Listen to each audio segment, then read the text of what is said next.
history of science and technology.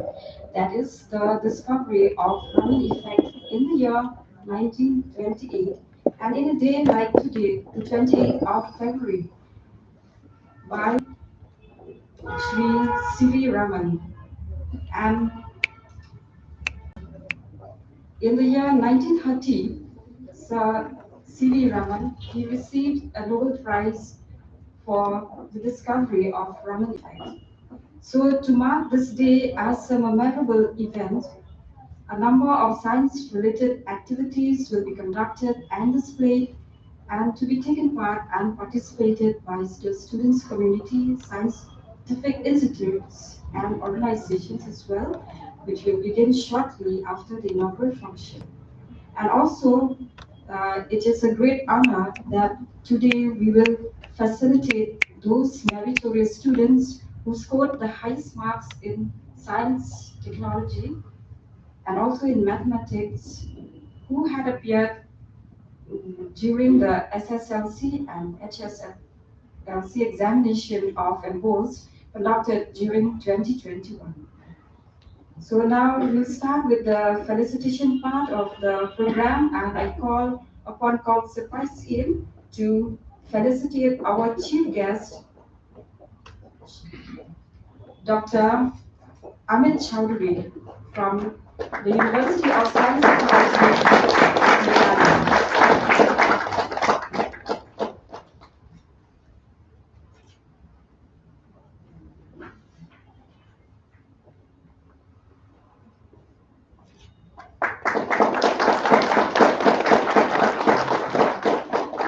Also, I request Council Pai to please felicitate our distinguished guest, Dr. Dipankar Bhattacharya, Director Training and Placement, University of Science and Technology.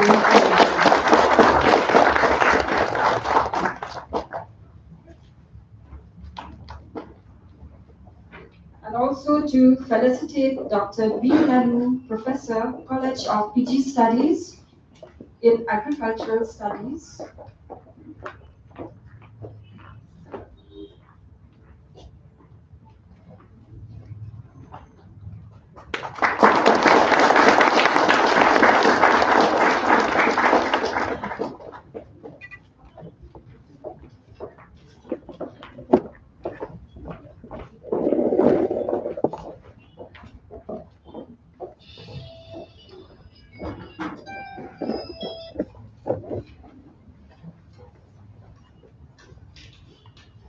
Thank you, Professor Pai, for that felicitation part. And now I call upon Shri C.P. Singh, Program Officer, State Council of Science, Technology and Environment, Meghalaya, to present the welcome address.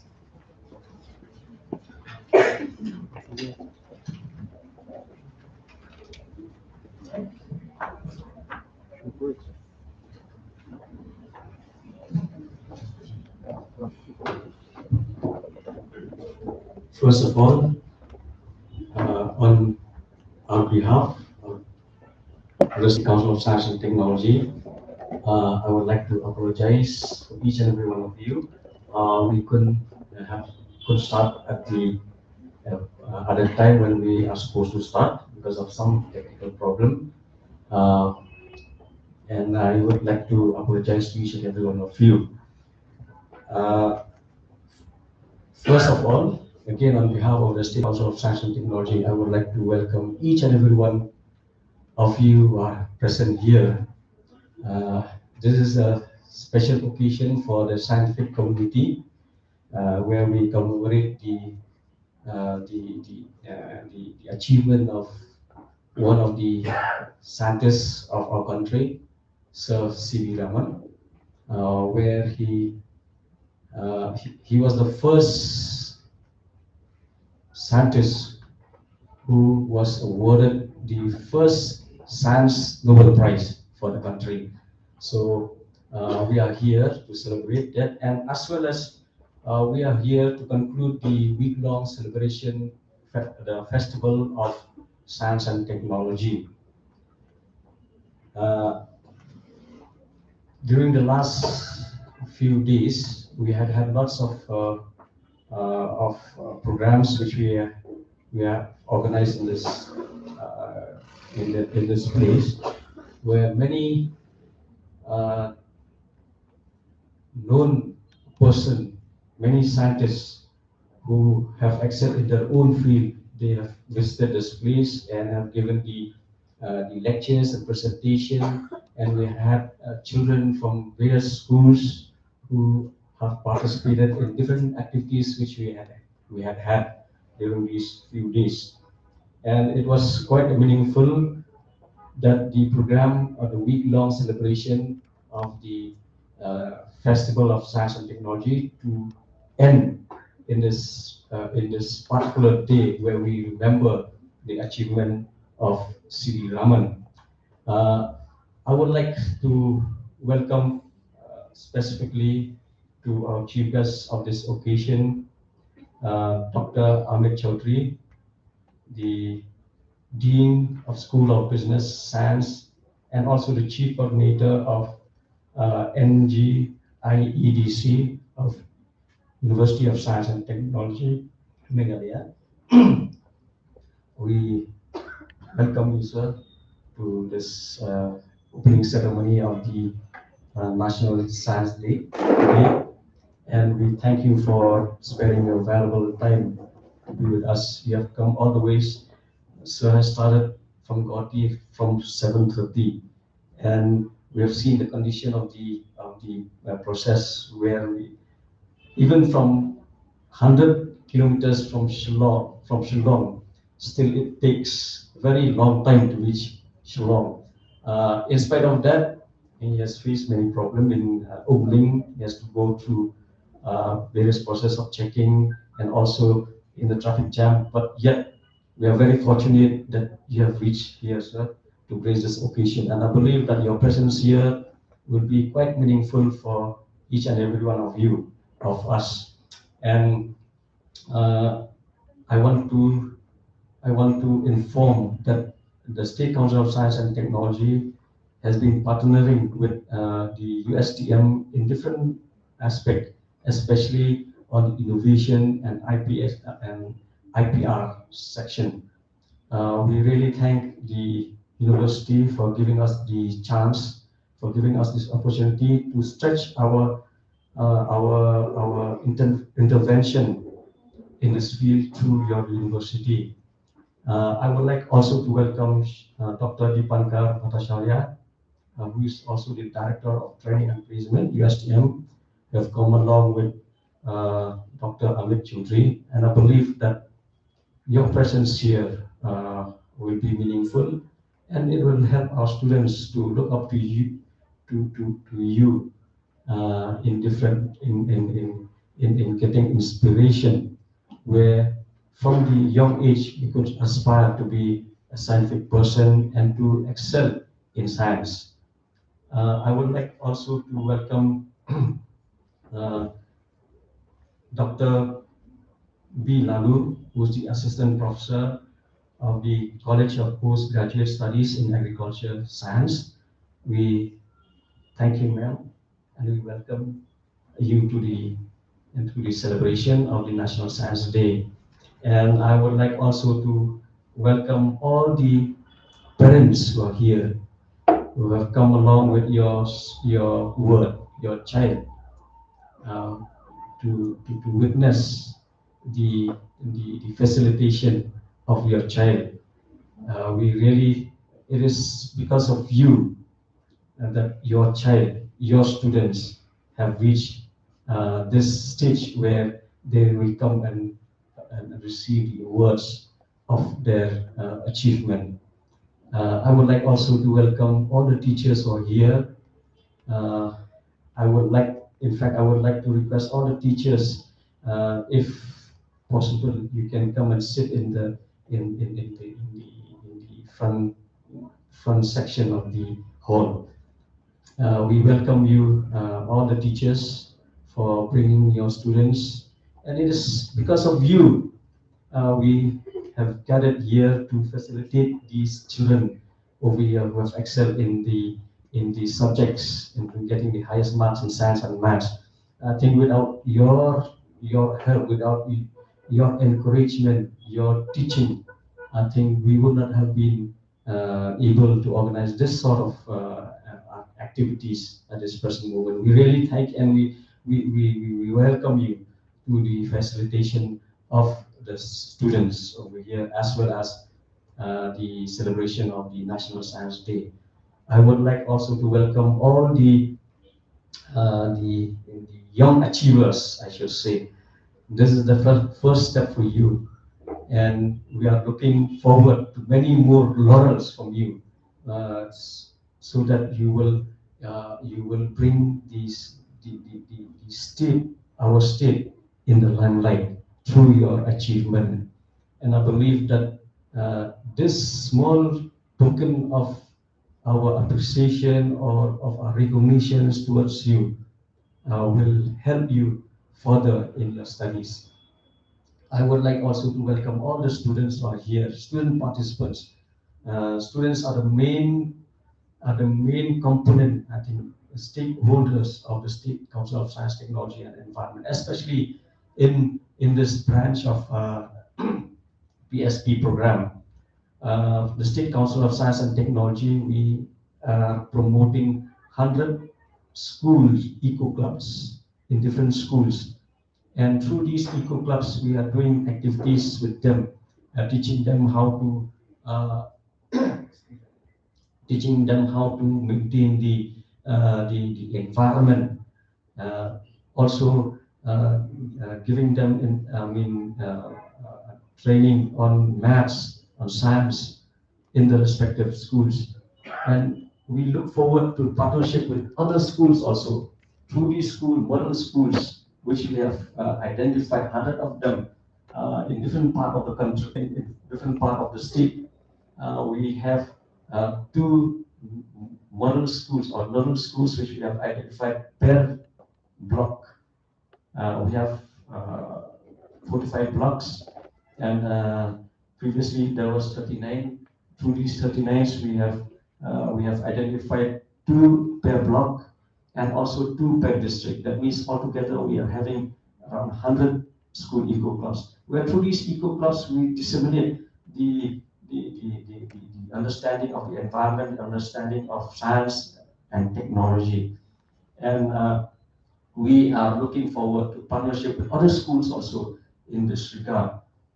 We welcome all uh, the media over here, the print media, the electronic media, and also the other participants from the general masses as a whole.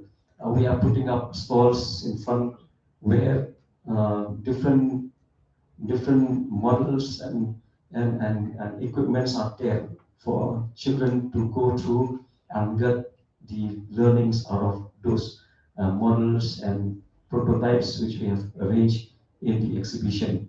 We would like also to welcome the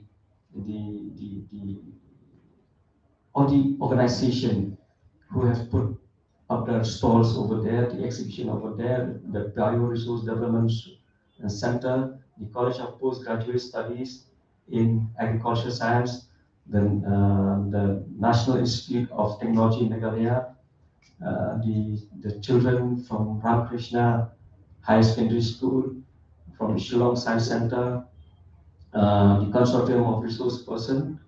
And we welcome all of you. I believe that your exhibition, which you have put up, will be meaningful for each and every one of us, especially for the children community who are here, and also for the general masses who will be coming in throughout the day. So with these few words, once again, I would like to welcome each and every one of you at this moment. Thank you.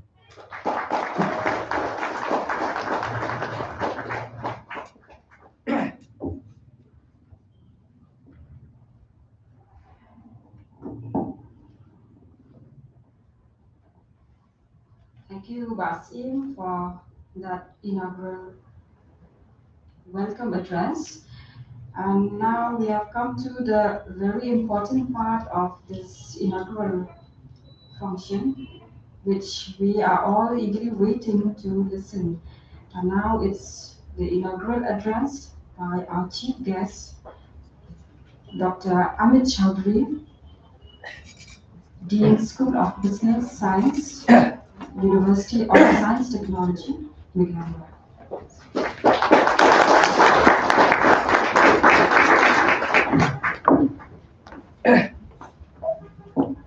Good morning, one and all. Respected dignitaries on the dais, dear students, teachers, guardians. At the outset, I'd like to apologize for being late to the function and having kept you wait for another 20 minutes, I guess. So, unlike a chief guest speech, which runs to half an hour, I'll just try to make it crisp and clear and end it within 6 minutes. First of all, my heartiest congratulations to all the achievers, to all those teachers who have toiled hard. My humble thanks to you all and the guardians who have mentored your work in an appropriate way that they are in this particular function to be felicitated by the Science and Technology Environment Council of Meghalaya. Nonetheless, today, the Science Day we are celebrating, we must understand what science is all about. And since all the young achievers are from the science stream, if we ask you the definition of science, it will be a bit hard to explain what science actually is. So I'm giving you a minimalist definition, the shortest definition of science. And it means how things are. Science is that particular expertise or that particular body of knowledge which enables us to describe how things are. The sun gives us light, it's a universal truth. Everyone knows it. But then, through the spirit of inquiry, most of the girl students as well as the ladies sitting here will be knowing that you all are using a cosmetic called SPF 45, the sunscreen lotion. So somewhere, the pursuit for knowledge might have originated in medical science, more specifically from the skin doctor, who might have witnessed such bruises on the face or the skin of a patient, and that led to the temperament of further inquiry. And somewhere in the area of material science, in the area of chemistry, the urge for nanoparticles was there. And ultimately, we got a product which solved a societal problem. Before start of this particular event, you might have gone through the videos, and India is known for Jugaad technologies. We have marvelous technology innovators. In fact, we at USTM, University of Science and Technology, Meghalaya, run the Center for Innovation, Incubation and Entrepreneurship. And till date, we have innovated around 85 technologies, which are up for the market. But in technology, if it remains only in the laboratory, it's of no use. Hence, the realm of IP or intellectual property rights, which protects and safeguards your creativity, your innovations, are of immense importance.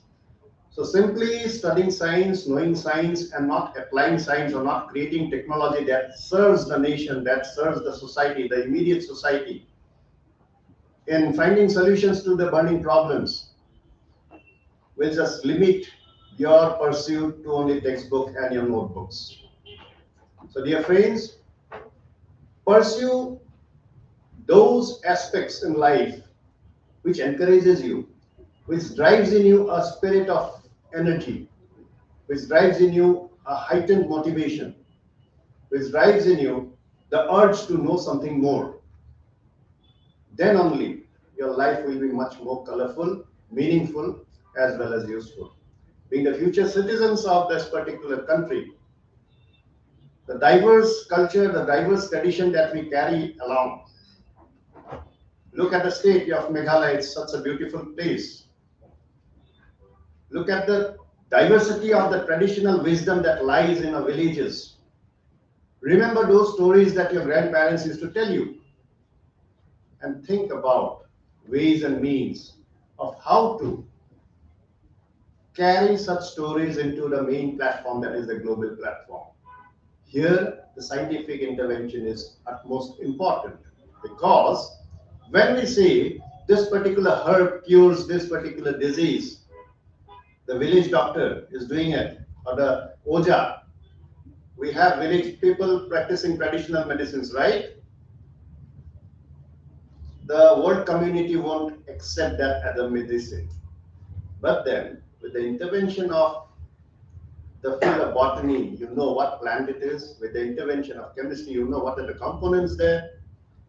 And with due pursuit of experimentation, you will come to know what are the plus and minus of those particular herbs and what you say shrubs that are available in our local vicinity, which the local people knows about. Then we can create different types of items based on those traditional wisdom. And in our center, we have created few. Those will be for display at the outside stall. Our students have also arrived here. And to end with, I would like to tell you a short story about the hare and tortoise, which I tell to every school students. All of you know the moral of the story, right? Slow and steady wins the race. But in today's context, it's a bit difficult for the slow and steady to win the race. And during the first race, the hare got a bit demotivated and he introspected and realized that had he not slept, he would have won the race by mind. Then for the second time, another race was fought. And in the second race, the hare won because he realized and he corrected his mistake. And the moral of the second story is fast and consistent will always beat the slow and steady. Now the tortoise was a bit unhappy. The tortoise said, okay, let's have another race, realizing the fact that it's virtually difficult to beat the hare on the land. So in the third race, a far distant tree was shown to the hare and the hare agreed for the race. The moment the race started, hare reached a particular point, beating the tortoise, but then the hare had to stop. The reason was there was a small river and the hare did not know how to swim across. The tortoise gradually reached the river bank, crossed the river, won the race. The moral of this story is identify where you are good at and select the playing field likewise. Now both of them became friendly. The hare said, let us have another race, but in a different way. The race will be, of course, on the same course that you have selected. The hare was telling the tortoise. So fourth time when the race started, the hare picked up the tortoise on his back, ran through the land part. When the river came, the tortoise was thrown to the river, the hare jumped on his back. Ultimately, both won the race. In today's context, it is a teamwork. It's not that you win, I lose, or I win, you lose. It has to be a win-win situation for all. Because I may be good in something, you are good in something. If we both combine, then only we can give our best. Thank you very much.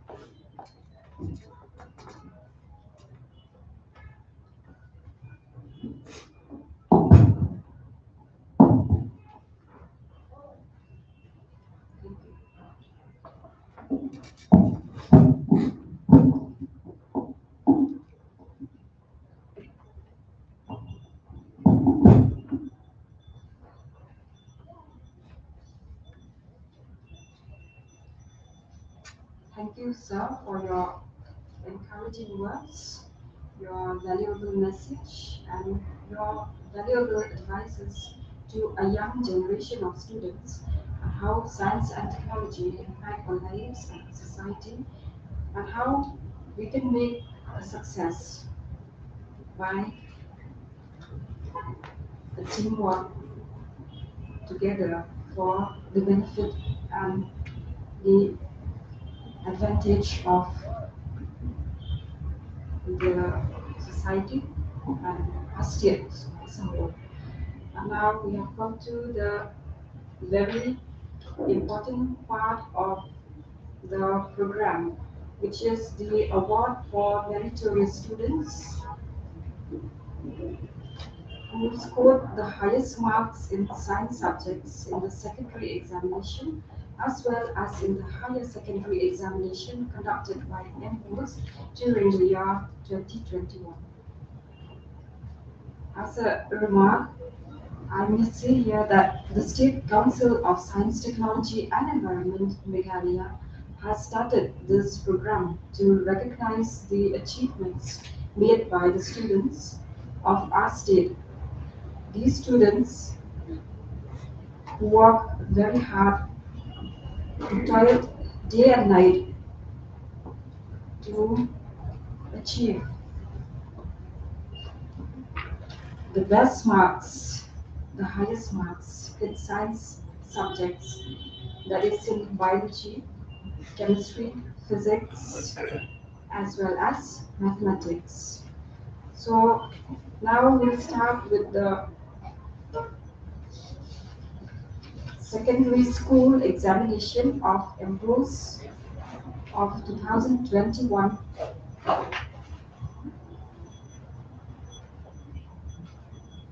The award will contain the cash award and also the felicitation and the citation for each of the awardees. So now I request our chief guest, Dr. Amit Chaudhary, to please confer the award as I call out the names one by one. Now we'll start with a student from All Saints Joseon Higher Secondary School, Shillong, Shamin Khonsip, who is not here, but her mother will please receive the award on behalf.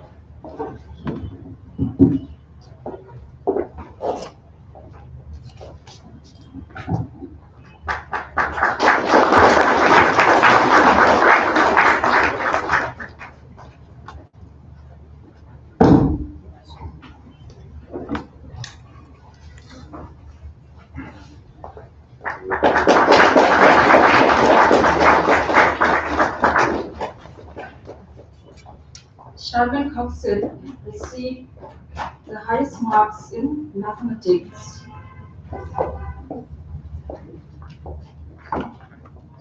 And now I also call upon the mother of Nathan Marshalit Kar of St. Anthony's Higher Secondary School, Shillong, to receive the award on behalf. Nathan Marshalit Kar scored highest marks in 3 subjects: mathematics, science, and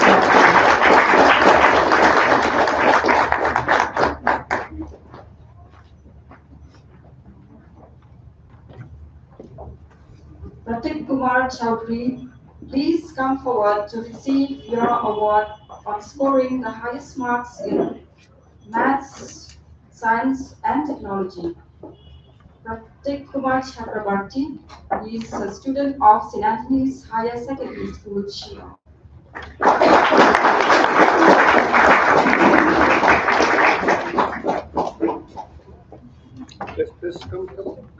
Now, also I request the father of Ms. Kashish Sami of St. Mary's Higher Secondary School, Shillong, to receive the award on behalf.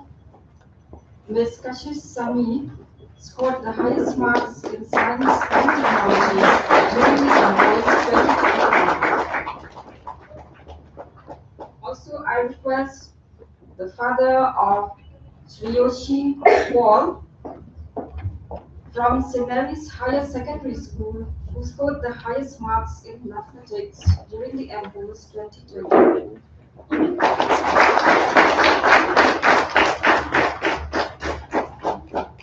Also, I request the mother of Anupam Paul from Laban Bengali Boys Higher Secondary School to please receive the award on the behalf. Mr. Anupam Paul scored the highest marks in mathematics during the MPOs 2021 examination.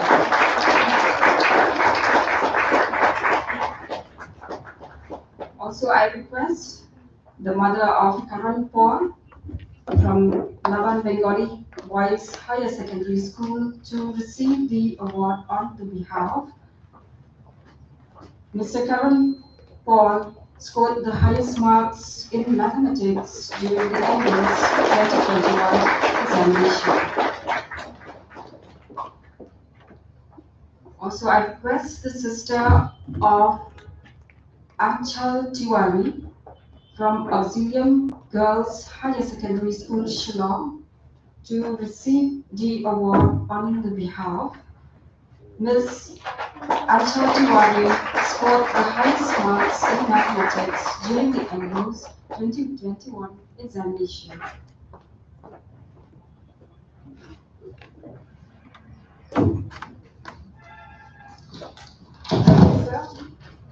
Thank you, sir. And now I call upon Dr. Dipankar Bhattacharya to please confer the award on the following students. Now I request Ms. Seema Das from Auxilium Higher Secondary School, Shillong, to please come forward and receive the award. Ms. Seema Das had scored the highest marks in mathematics during the MBOS examination of 2021. I don't think she's here. So, anyone on behalf of Ms. Seema Das can come and collect the award.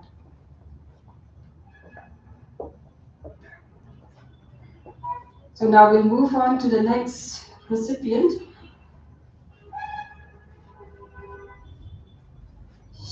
Ms. Sneha Saikia from Holy Child Higher Secondary School. Please come forward to receive the award. Ms. Sneha Saikia scored the highest marks in mathematics during the MBOS examination of 2021. Now I also call Swarnim Suman from Holy Child Higher Secondary School, Shillong. Please come forward to receive the award. Ms. Swarnim Suman scored the highest marks in mathematics, science, and technology.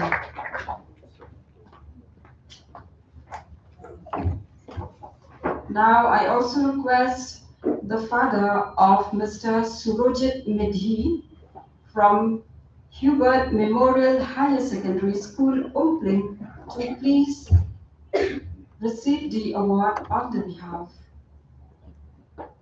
Mr. Surojit Medhi scored the highest marks in mathematics. Also, I request the mother of Yapi Larissa Khombo from Sinat Higher Secondary School, Shillong, to please receive the award on the behalf. Ms. Yapi Larissa Khombo scored the highest marks in mathematics.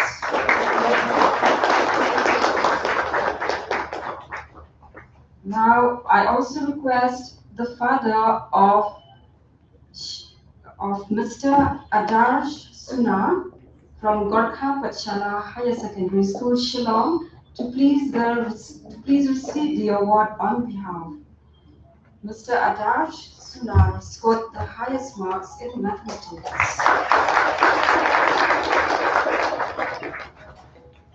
Also, I request the mother of Vanessa Dolly Soklat from Ramakrishna Mission Higher Secondary School, Sora, to please receive the award on the behalf. Ms. Vanessa Dolly Soklat scored the highest marks in mathematics. Now, I also request the father of Queen Annabelle Ann Wasayomoy from St. Thomas Higher Secondary School, Mairang, to receive the award. Queen Annabelle Ann Wasayomoy scored the highest marks in mathematics during the MBO's examination 2021.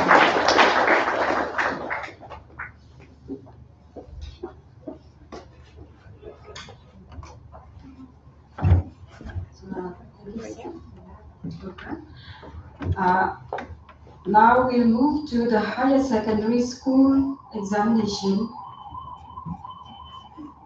So now I'll start with Mr. Bormayan Savyan from St. Anthony's Higher Secondary School, Shillong, to please come forward and receive the award.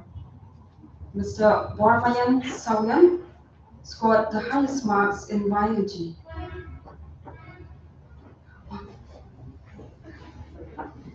Sorry, I'm so sorry. Now I call Dr. Bilanu, Professor, College of PG Studies in Agricultural Studies, to please come forward to confer the award. Now I call Bormayan Sogan, who scored the highest marks in biology, to please come forward to receive your award.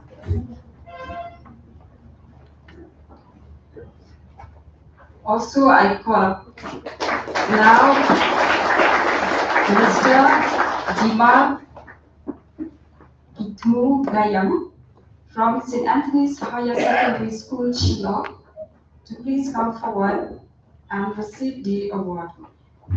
Dimar Itmu Gayam, he scored the highest marks in 3 subjects: biology, chemistry, and mathematics. Now, I also call finalist Sanglin from St. Anthony's Higher Secondary School, who scored the highest marks in biology.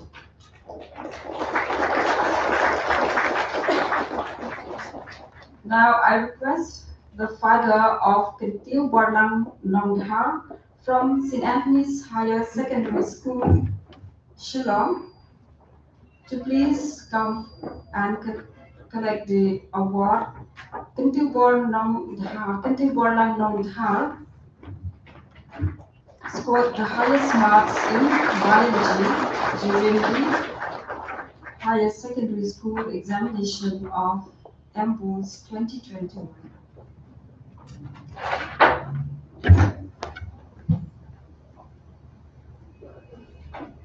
Now I call Isabella Lindor Moplang from St. Anthony's Higher Secondary School to please come forward to receive the award. Ms. Isabella Lindor Moplang scored the highest marks in biology during the Higher Secondary School examination of 2021. Now I request the father of Janabi Hazarika from St. Anthony's Higher Secondary School to please receive the award. Ms. Janabi Hazarika scored the highest marks in biology during the Higher Secondary School examination 2021. I also request the father of Kwashish Podar from St. Anthony's Higher Secondary School to please receive the award. Kwashish Podar scored the highest marks in biology during this Higher Secondary School examination.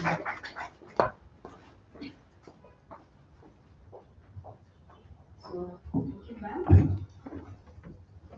Now I request our program officer, Shri CPCM, to please come forward and to confer the award. Now I call Lisa Adorable One from St. Anthony's Higher Secondary School. Please come forward to receive the award. Lisa Adorable One scored the highest marks in biology during the Higher Secondary School examination. Also, I call Rejoicing Karim of St. Edmund's Higher Secondary School Shillong to please come forward to receive the award. Ms. Rejoice Karim scored the highest marks in biology during the higher secondary school examination.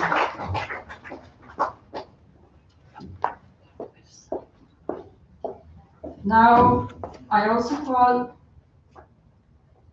Fair Tenderly L. Lincoln from Sacred Heart Boys Higher Secondary School to receive the award.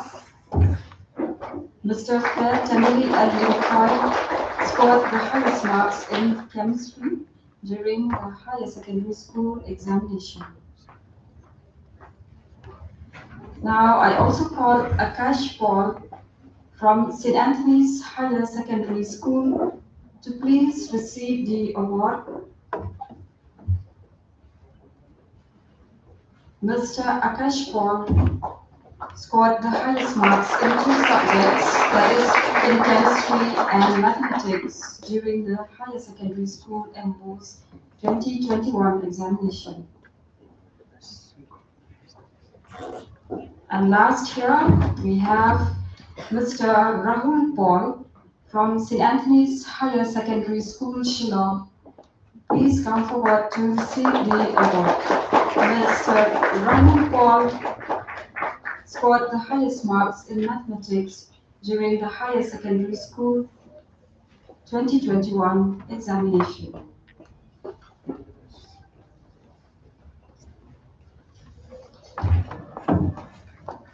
Thank you, Basil.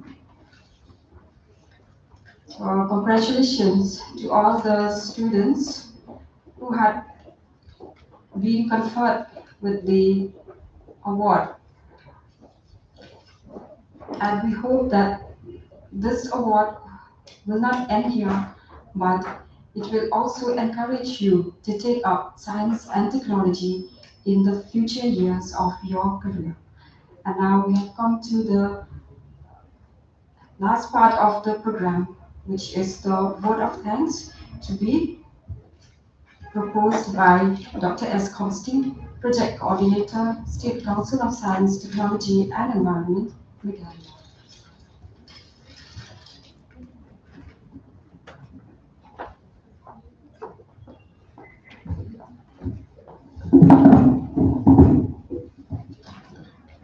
So thank you, Viva.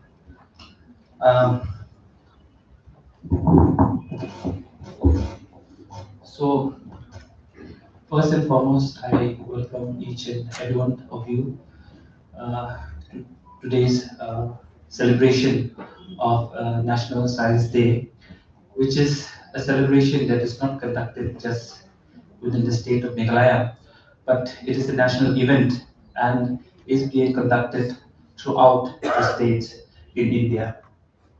And as we celebrate this combination of this week-long science and technology program, which will be ending today, which is also the National Science Day program. So, coming to the word of thanks. So, first and foremost, we are grateful to Vigyan Prasad for the initiative in taking and organizing this week-long science and technology program entitled Vigyan Sarvatra Pujyate, which is as part of the Azadi Ka Amrit Mahotsav. So we are also grateful to the Rashtriya Vigyan Evam Sanchar Parisad, Department of Science and Technology, Government of India, as well as the Planning Department, Government of Meghalaya, who have actually funded this week-long program for the, especially for the celebration of the National Science Days celebration today. As you all know that the theme for this year is integrated approach in acidity for sustainable future. And I hope that the exhibit that we'll be presenting today outside from different institutes and organizations will be really beneficial to the students community as well as teachers present here. Um, and I hope that whatever the things that they have learned from these experts, they take the positive message along with themselves. So, first and foremost, I would like to thank Dr. Amit Chaudhary, who is the Dean, School of Business Science, and the Chief Coordinator, NGI DC, from the University of Science and Technology and Management, for your kind words of wisdom and encouragement, especially to the students community. Thank you, sir. And here I would like to mention that the State Council of Science, Technology and Environment has been collaborating for the past 2 to 3 years with the University of Science and Technology in different aspects, especially in the field of innovation. And recently, we have established one patent information center there at the university. And I hope that the university will bring out innovation in the field of SET that will uplift the state of Meghalaya as a whole. So my gratitude to Dr. Dipankar Bhattacharya, who is the Director, Training and Placement, University of Science, Technology and Management, for his kind present. Thank you, sir. Thank you, Dr. Lalu, Assistant Professor, College of Postgraduate Studies in Agricultural Sciences, for being a part of today's program. Thank you, ma'am. So thank to all dignitaries present here today, especially member of the core committee, Sir Spine Kasindi, who is the professor there in mathematics from Shillong College, who has always been a part and parcel of the SCST family and who have always given his positive point in programs such as today. Thank you very much, sir. Uh, Thank you and a big congratulations to all students who have secured the highest marks in science and technology and mathematics, both in the secondary level and the higher secondary level, and who have been conferred with the Meritorious Award. A big congratulations to all. And thanks to all parents and teachers who are present here today. Actually, your contribution as the pillars of these students is highly appreciated. Thank you. My sincere thanks to all institute and organization who have accepted in being a part of the exhibition today. Thanks to Bioresource Development Center, Shillong Science Center, University of Science, Technology and Management, Consortium of Resource Person, College of Postgraduate Studies in Agricultural Sciences, and National Innovation Foundation, and also students from Ramakrishna High Secondary School who will be presenting their models, I think, in a short while.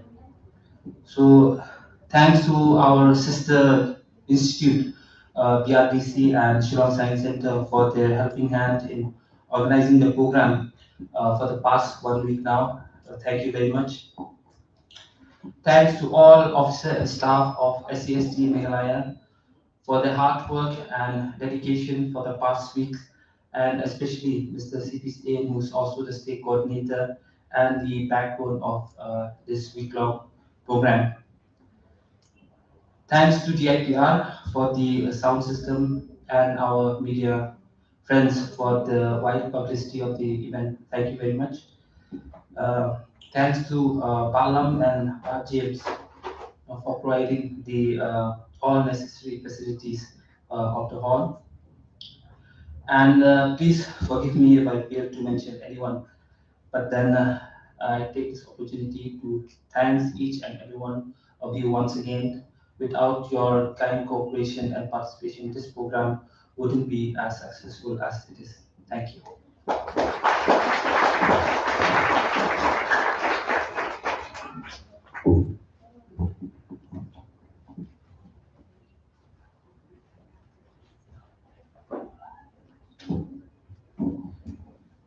I request the audience.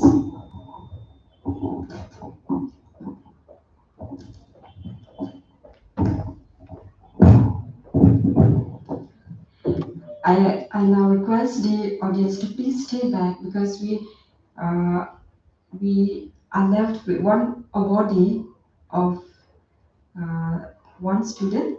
So I now call our chief guest, Dr. Amit Chaudhary. to please confer the award on Ms. Sagalsham Sanjana Devi from Holich Higher Secondary School, Shillong. Sagalsham Sanjana Devi scored the highest marks in mathematics during the secondary school examination of 2021.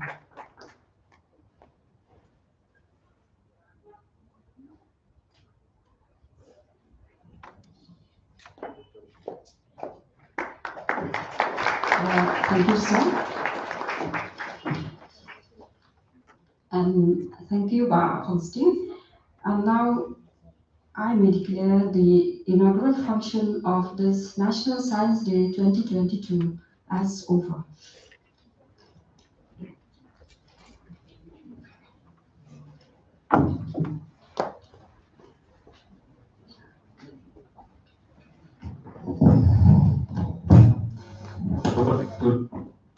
I would like to request all the awardees to sit over here for a refreshment.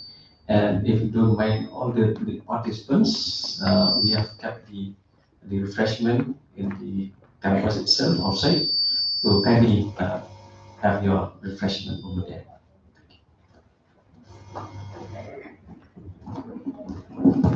So just a kind request for, so while taking up the refreshment, you can visit the store that has been put up outside and try to ask as much question as you can and interact with the students from the different institute, organization and university. So it will be very beneficial to you all.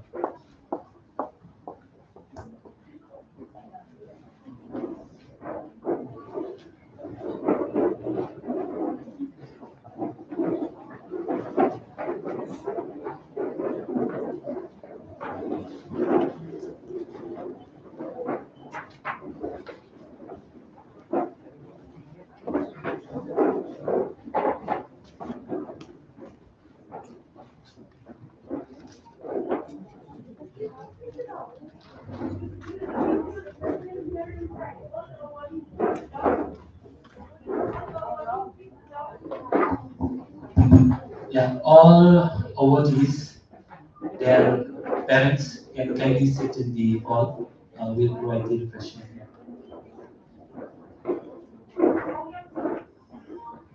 So I request all awardees and their parents to be in the hall. So we'll provide the refreshment from in the seat itself.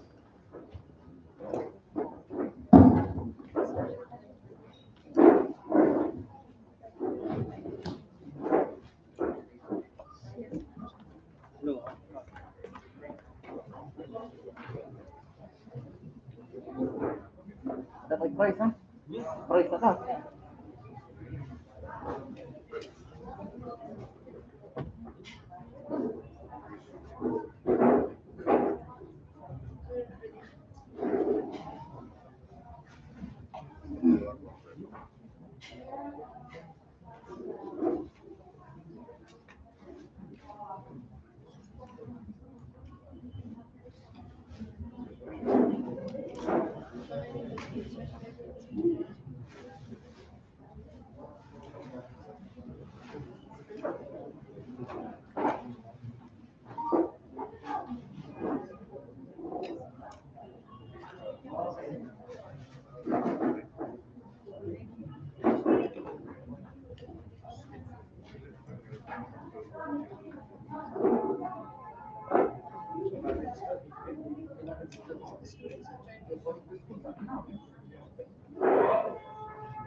Sana nila.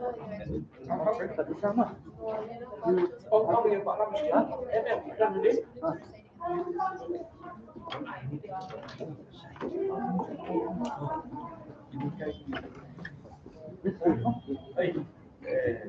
Marisa.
After what?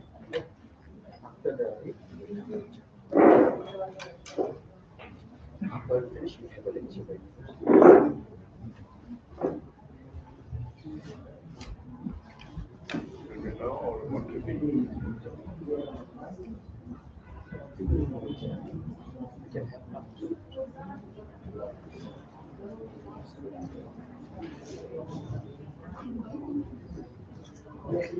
After refreshment.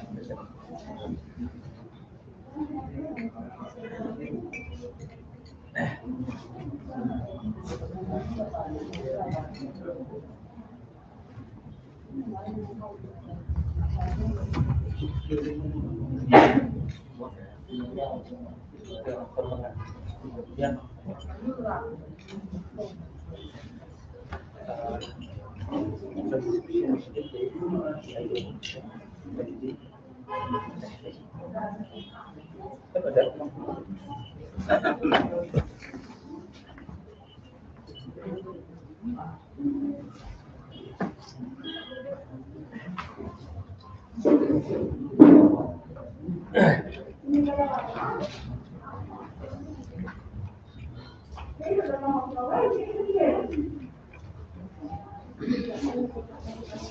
Last week, we done video lectures,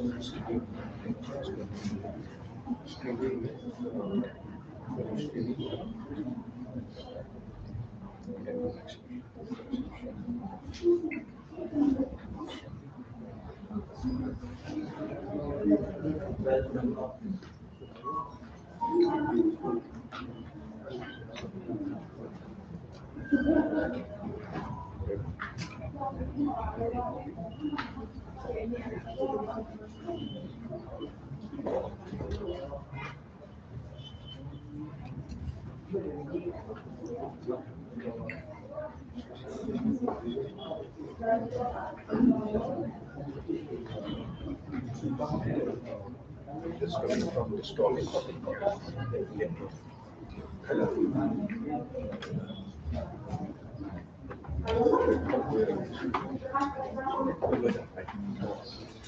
Just take okay, yeah.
Refresh.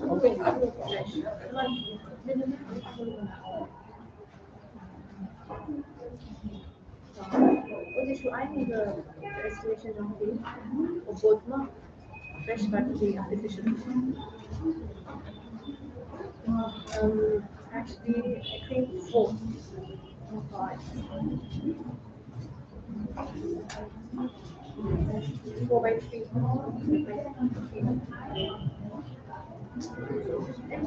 Or the size,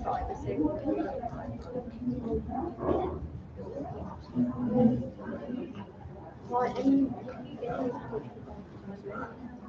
so please have the estimation for that. Okay.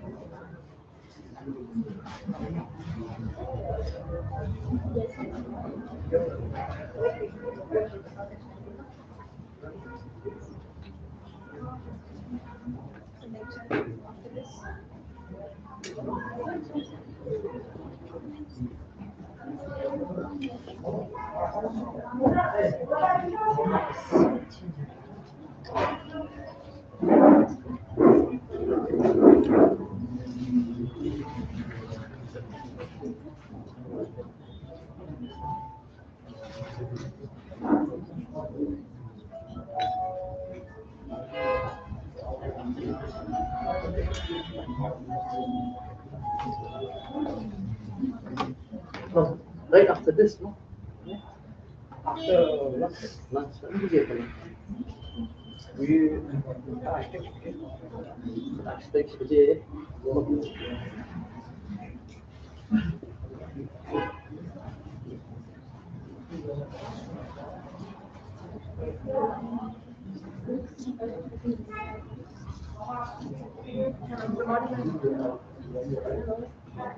I forwarded those pictures. Yeah. Yes. Kindly check. In this room, I have one member from his office. They just said to follow this. So I just forwarded pictures to you.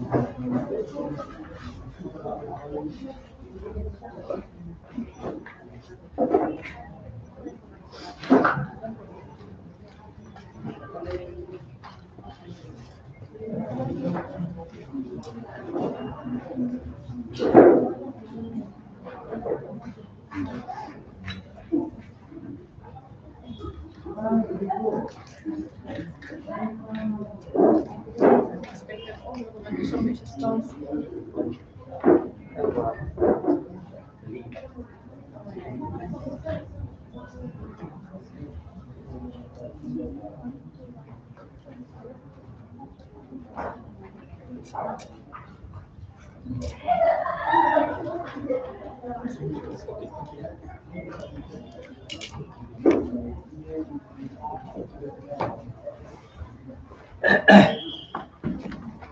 Berapa di nasional, kan?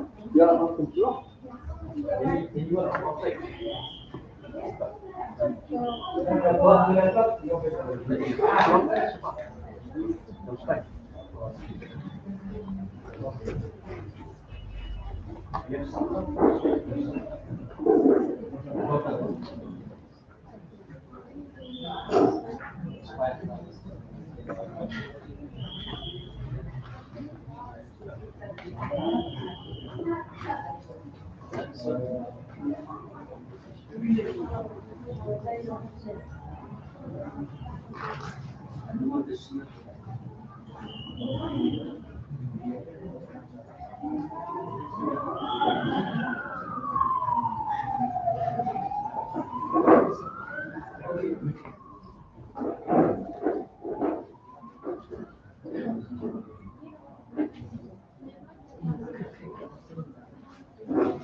Yang selesai berlaitan kepada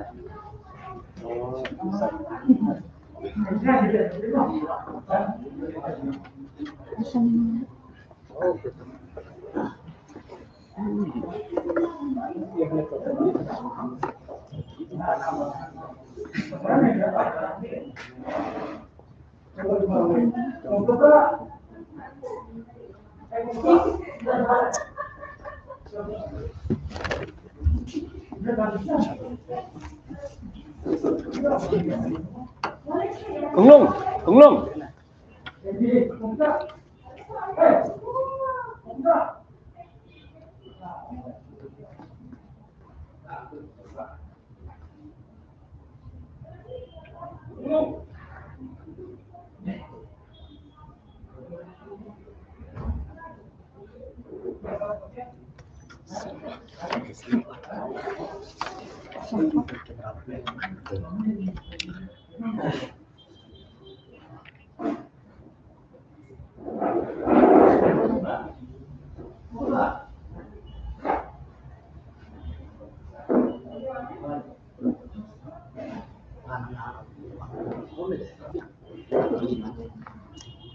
Hindi la pasti gala da aburam wajak.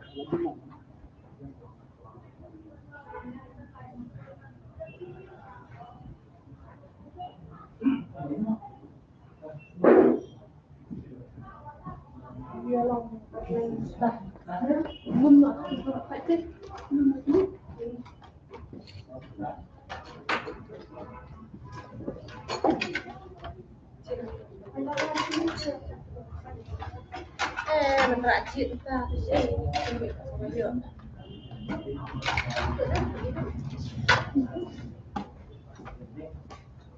Cinta po.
On our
I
just want to adjust the camera ta.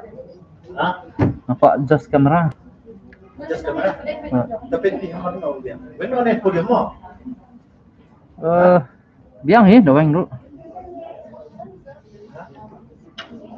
Sedih. Ano kastig?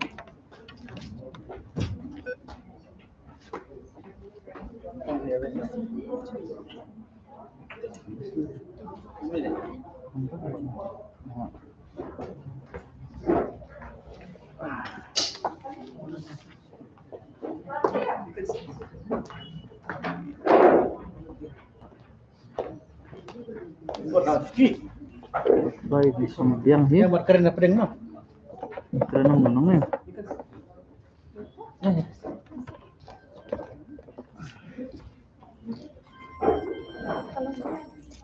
Long dia.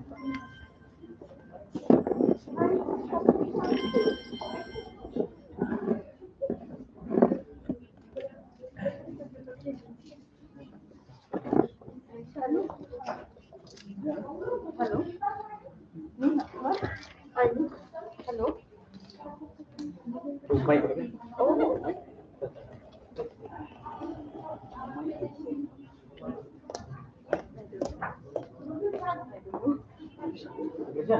Hello. Coba tan.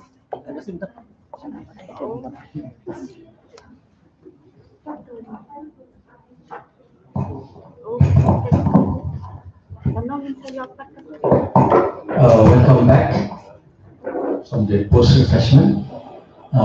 Right now, we have with us one student, in fact, 5 students, if I'm not mistaken, they have come from Ramakrishna High Secondary School. So they want to present their project at this point of time for the benefit of each and every one of us. And I would like to they are under the guidance of Mr. Arthur Star Bowman.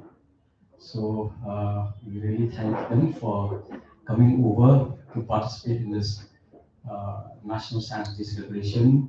They have put up a stall over there, all the projects.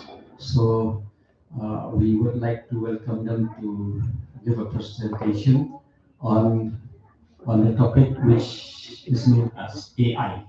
That is artificial intelligence.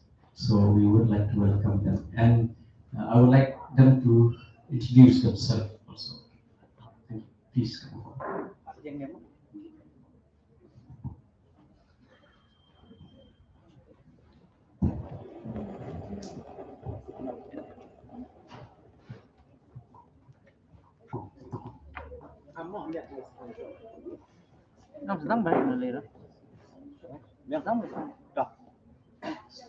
Hello everyone, my name is Tote Lakupar Elboka.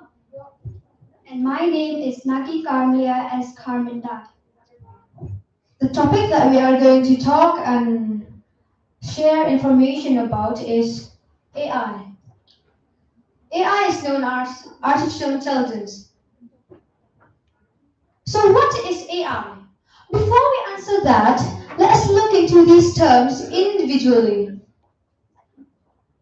Artificial means anything that is made by man, anything that is non-natural. While intelligence means the ability to think, learn, and understand. So now you might be thinking, what is this AI? Well, one of you might say that it is the ability of computers to think and learn just like humans. Well, in simple words, that's correct. But there's more to it, so let's learn more about this artificial intelligence. Artificial intelligence, known as AI, is the imitation or cloning of human intelligence that allows these machines, or more specifically computer systems, to think and learn just like humans. Now let's come to the birth of AI. John McCarthy first coined the term at the 1956 Dartmouth Conference, and it was defined as the science and engineering of making intelligent machines. So what is the main aim of AI? The main aim of AI is to simulate and improve functions of the human process. It focuses on developing machines that can work and act just like humans. As you can see there, there is a robot which is taking the place of an actual teacher. Now let's come to the classification of AI. AI is classified into two types. The first one is narrow AI, also known as weak AI, and the other one is artificial general intelligence, also known as strong AI. Narrow AI, also known as weak AI, is an AI that is designed to handle just one particular task at a time. While artificial general intelligence, or strong AI, is an AI that is designed to handle many tasks at a time, as well as learning and improving itself. Now let's come to the features of AI. Deep learning. Deep learning is a machine learning technique that teaches computers to do what comes naturally to humans, to learn by example. Data ingestion. Instead of manually feeding data, AI enabled not just gathers this data, but also analyzes it with the help of its previous experiences. Facial recognition. AI has made it possible to recognize individual faces using the help of biometric mapping. Cloud computing. With such a huge amount of data being turned out every day, well, data storage would have been a major problem.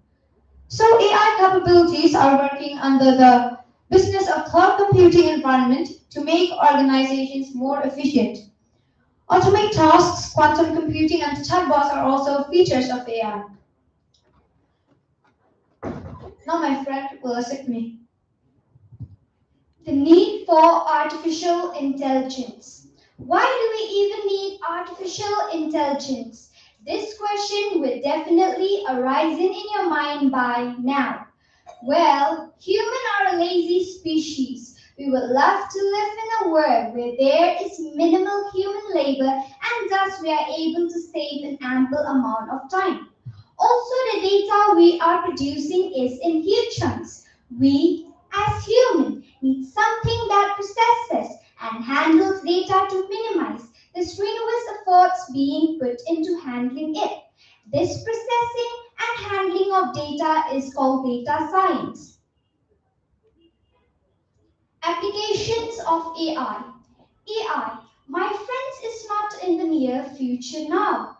It is right here, right now. It is lurking behind your screens as you are reading this article, and will probably suggest you more such articles from now on. AI in finance. Personal finances, as the name suggests, collect personal data and provide advice and suggestion related to the users of the finances. Such of the software even do most of the trading in stock markets. AI in gaming. AI generates alternative video games on the basis of the decision we take in the game. These decisions include player movement, taking cover, pathfinding, etc. Video games like Minecraft, Tom Clancy's Splinter Cell, Blacklist, etc. use AI-based programming. AI in healthcare. AI are being used to deliver personalized medicine, providing the patients with reminders about when to take their medicines and suggestion about which specific exercises they should perform. Also, AI are used in automobiles, business, manufacturing, government, etc.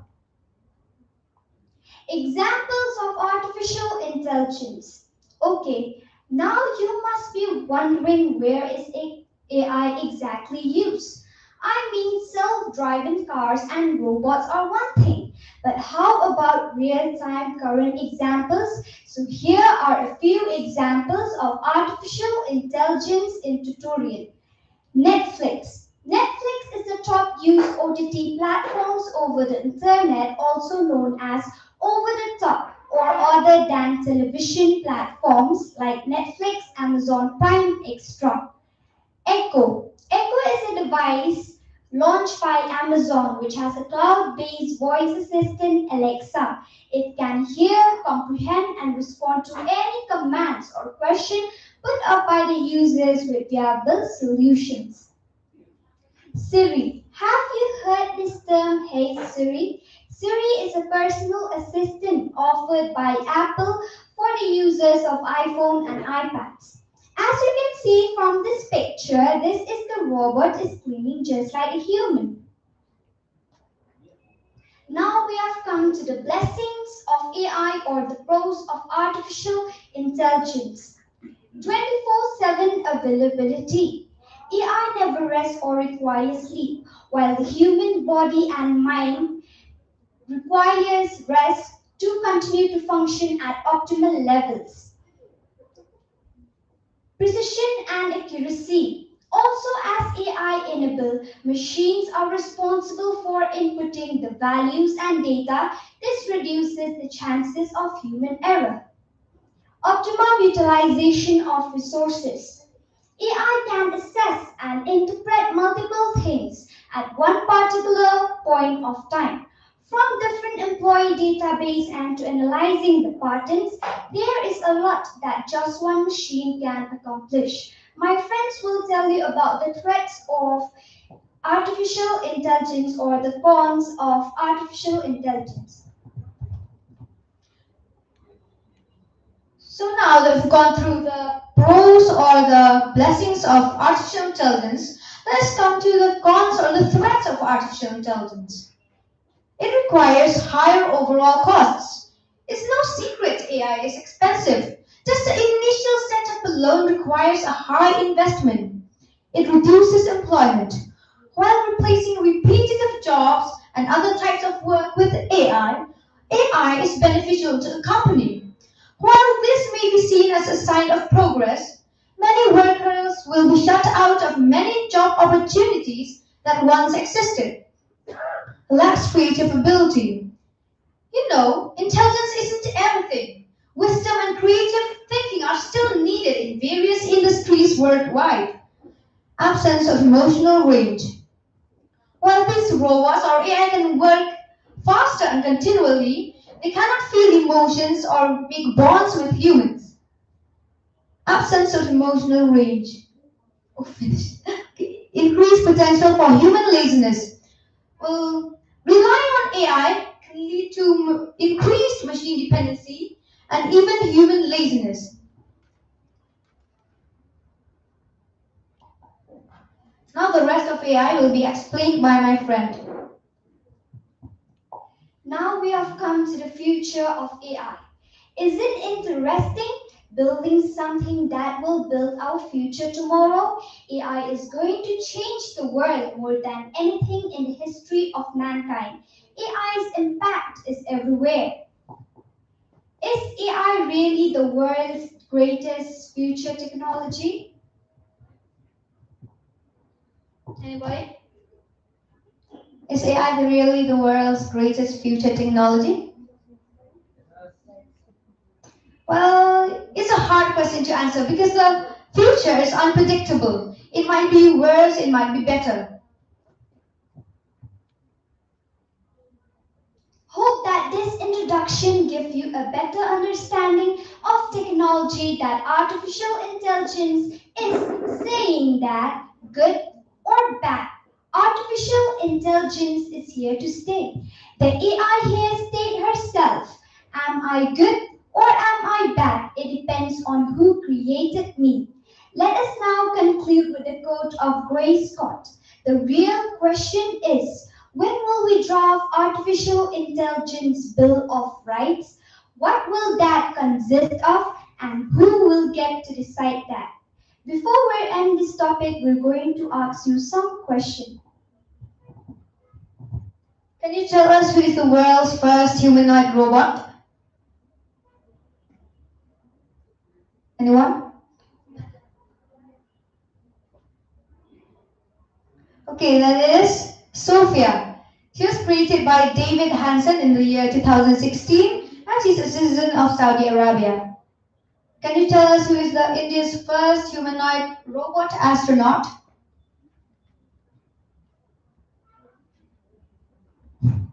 You don't know, then it is Biometra. So, okay, thank you. Have a nice day.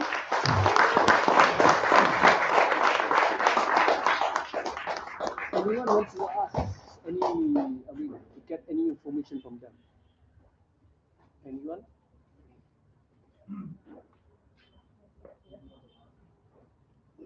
So if anybody wants to ask questions, you can ask questions. Any questions?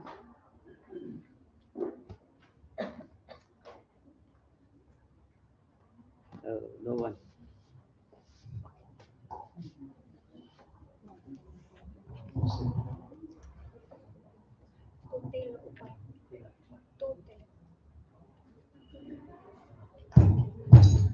Thank you, Tote Lakuper and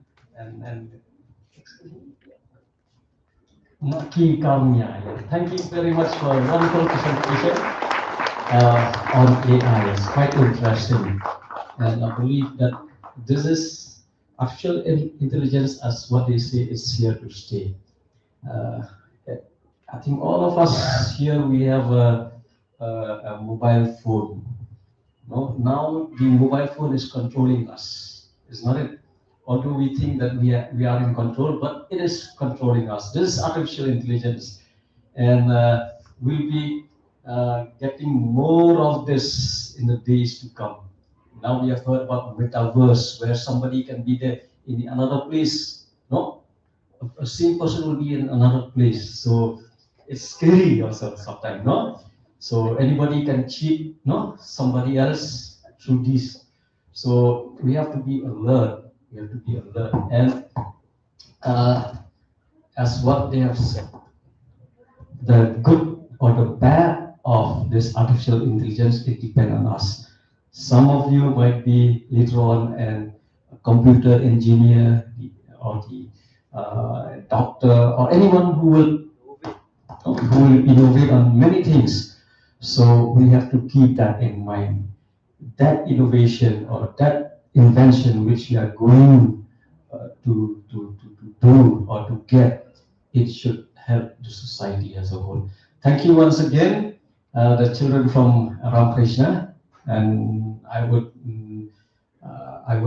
congratulate the teachers also who have guided the children, and I believe that all of us also have this knowledge, okay, not only in artificial intelligence but in other aspects also.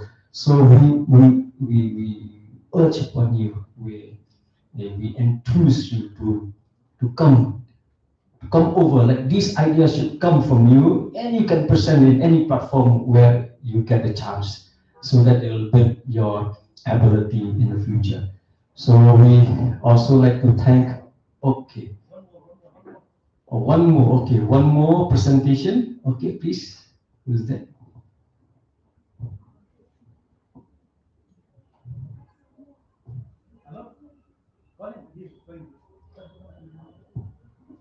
Yeah, Colin. After this presentation, we are very thankful for Dr. Amit Chakrabarti, who is here, the Dean of USTM, who have come over from Gauti. In fact, we have kept him a slot for giving the lecture. I believe that the lecture would be very meaningful for each and every one of us.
Good afternoon, everyone.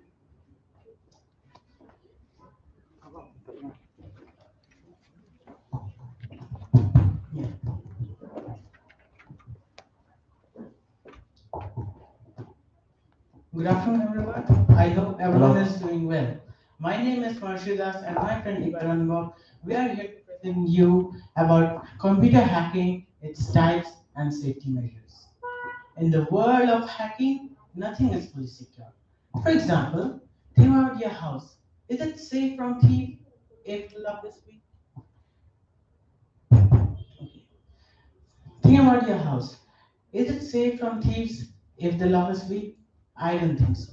But luckily, if you have a strong lock, the thief can't break in. Even though he might move around your house and search for a weak spot from where he can get in your house and take as much wealth as he can. Similarly, system is like our house. It needs to be protected properly. And hacker is like a thief. He tries every single possible try to get in our system. In this perspective, we are thinking that hacking is like stealing, but unlike stealing, hacking can also be used for good. Let us know what is hacking. Hacking is a process of finding security loopholes in a system. There are two types of hacks, that is ethical hacking and unethical hacking. When a hacker uses knowledge to help others, an organization, for finding security loopholes in their system and fixing them with their information is known as ethical hacking, which is legal. And when a hacker uses knowledge to cause or damage others or an individual or an organization is known as unethical hacking, which is illegal.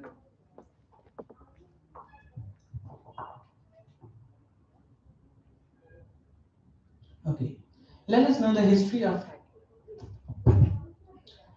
the hack word is originated with MIT's Tech Model Railroad Club way back 1961. They had their high-tech train sets in order to modify their functions. And by 1975, one of the accepted definitions of a hacker by the jargon file, the first time the word was on record as being associated with cybercrime. Some of the things that can be hacked, that is computer system, email account, network, social media sites, and a website. When these are being hacked, you will see some of these signs. That is, your computer's antivirus software is deactivated without your information, friends receiving spam messages from you, computer working without internal input, that is more desktop hack. For example, if your computer's cursor is started moving by itself and some external party is controlling it, is known as remote desktop hack. Then with a brute force attack, when a hacker gains access to your account, he or she send a malicious link to your device or system. If we click that, our system will get breached or will get affected. When a hacker gains access to our account, the first thing he or she will do is to change our password. So when the password isn't working, it means somebody has changed the password.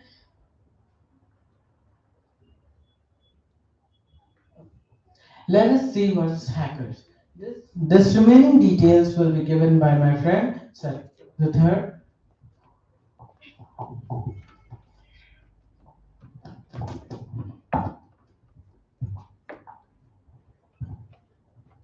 What do you mean by the term hacker?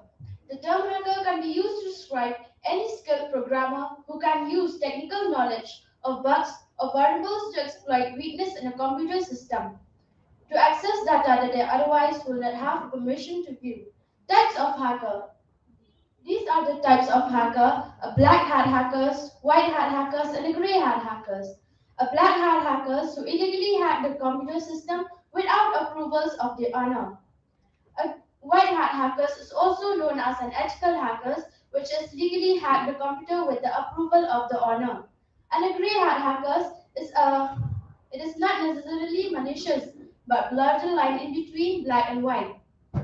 What can hackers do? While your computer is linked to the internet, spyware installed by the hacker silently without your communicates or your information. They can steal username and password. They can steal money using name. They can destroy credit card. They can exploit social security number, misuse personal information, purchase something, take out cash advance, and make new accounts requesting PIN. How to safeguard us from hacker? Keep your system updated. We should always keep our system updated because hacker always look for the holes in the security to attack our system. Set unique and strong password. We should always set unique and strong password. We should never use the same password for the same account because hacker always look for holes in a security. Use HTTP as encryption because S stands for security. Download software from reputable sources and not from the third parties because it may contain the virus. Install and update antivirus software. Increase browser security setting. And make use of firewall because firewall always prevent and protect the Windows system. Now we have come to the end of this topic.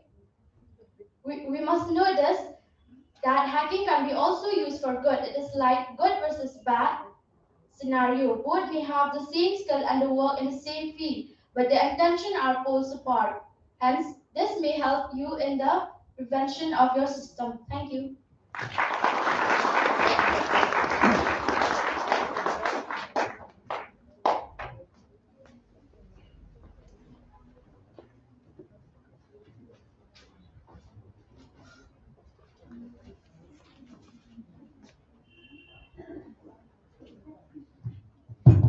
Thank you once again, the students from Krishna. At least now we know about hacking. Although we heard the term of hacking, that is stealing others' information, no? Taking. I was also once, I've been hacked, for a bank. So this is very helpful for me. Yeah. So if there's any question, if anyone wants to know something about hacking, okay, anyone, experts are here now. You should ask now, otherwise, at one point of time, might be you'll get hacked also. Huh? Anyone? Okay, yes. Pardon? Yeah, what is the good hacking?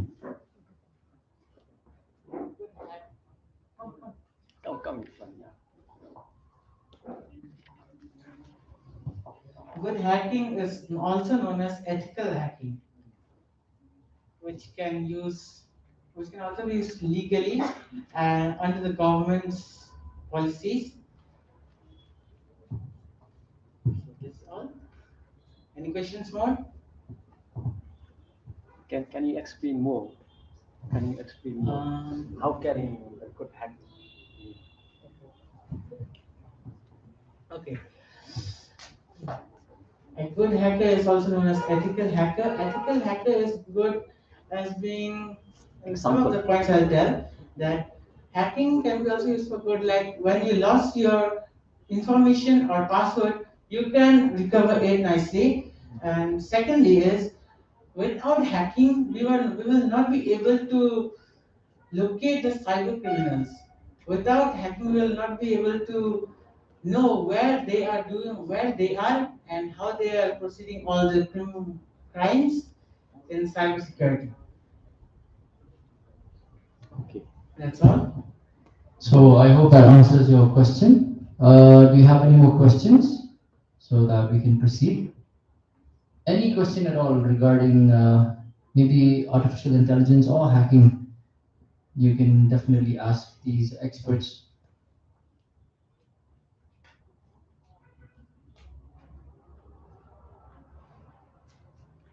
No. No more questions, right? Thank you then. Okay. Thank you. Thank you.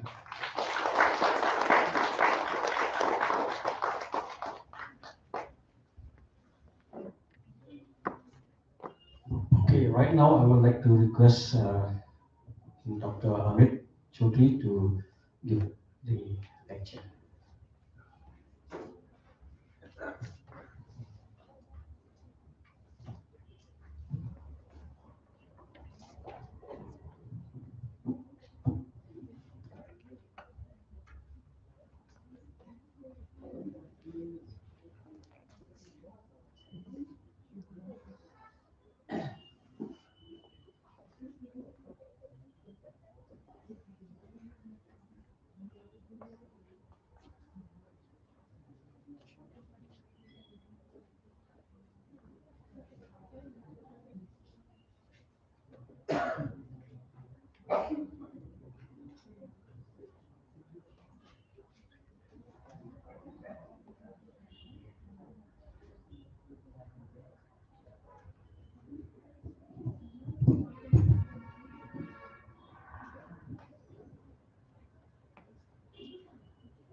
Good afternoon once again. I'm before you.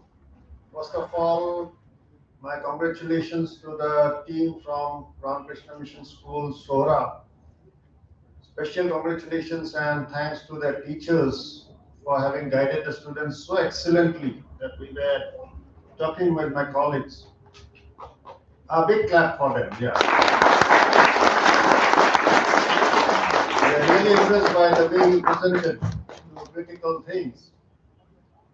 And I'm not sure what I will be discussing with you all regarding science or regarding Science Day, but then science is meaningless, as I said in the morning. Science is meaningless until and unless it serves the society. The first and foremost thing you need to know is to understand your immediate society's requirement. And you might have heard about a phrase, necessity is the mother of invention. So until and unless you recognize a necessity which is of a social order, maybe the necessity of your agricultural field, the necessity of your health, the necessity of your education, and so on and so forth, you won't be coming up with a scientific pursuit that ends up in innovating and creating something new that serves for the need of the society.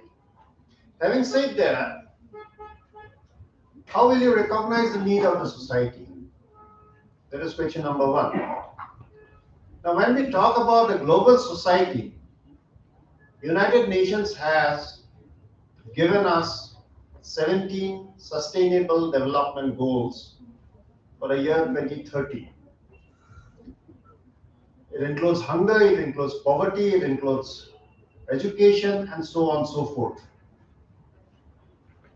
It also talks about livelihood issues, how to increase the income of the population, the underprivileged class, and not only that, how to make it sustainable without depleting our valuable natural resources. So development may be of many types. One type may be where we are harnessing the natural resource without caring about what our future generation will have at their disposal. And all of you might be aware that we are running out of fossil fuels. A day will come when there will no longer be petrol or diesel or kerosene or even your LPG. But then Mother Nature has given us the sun. But the technology is still in its nascent stage, because to have a solar plant, to have ways and means to harness those technologies, are still having certain bottlenecks where the initial investment is a bit high. We need to work through, we need to explore these realms in order to understand what the requirement will be.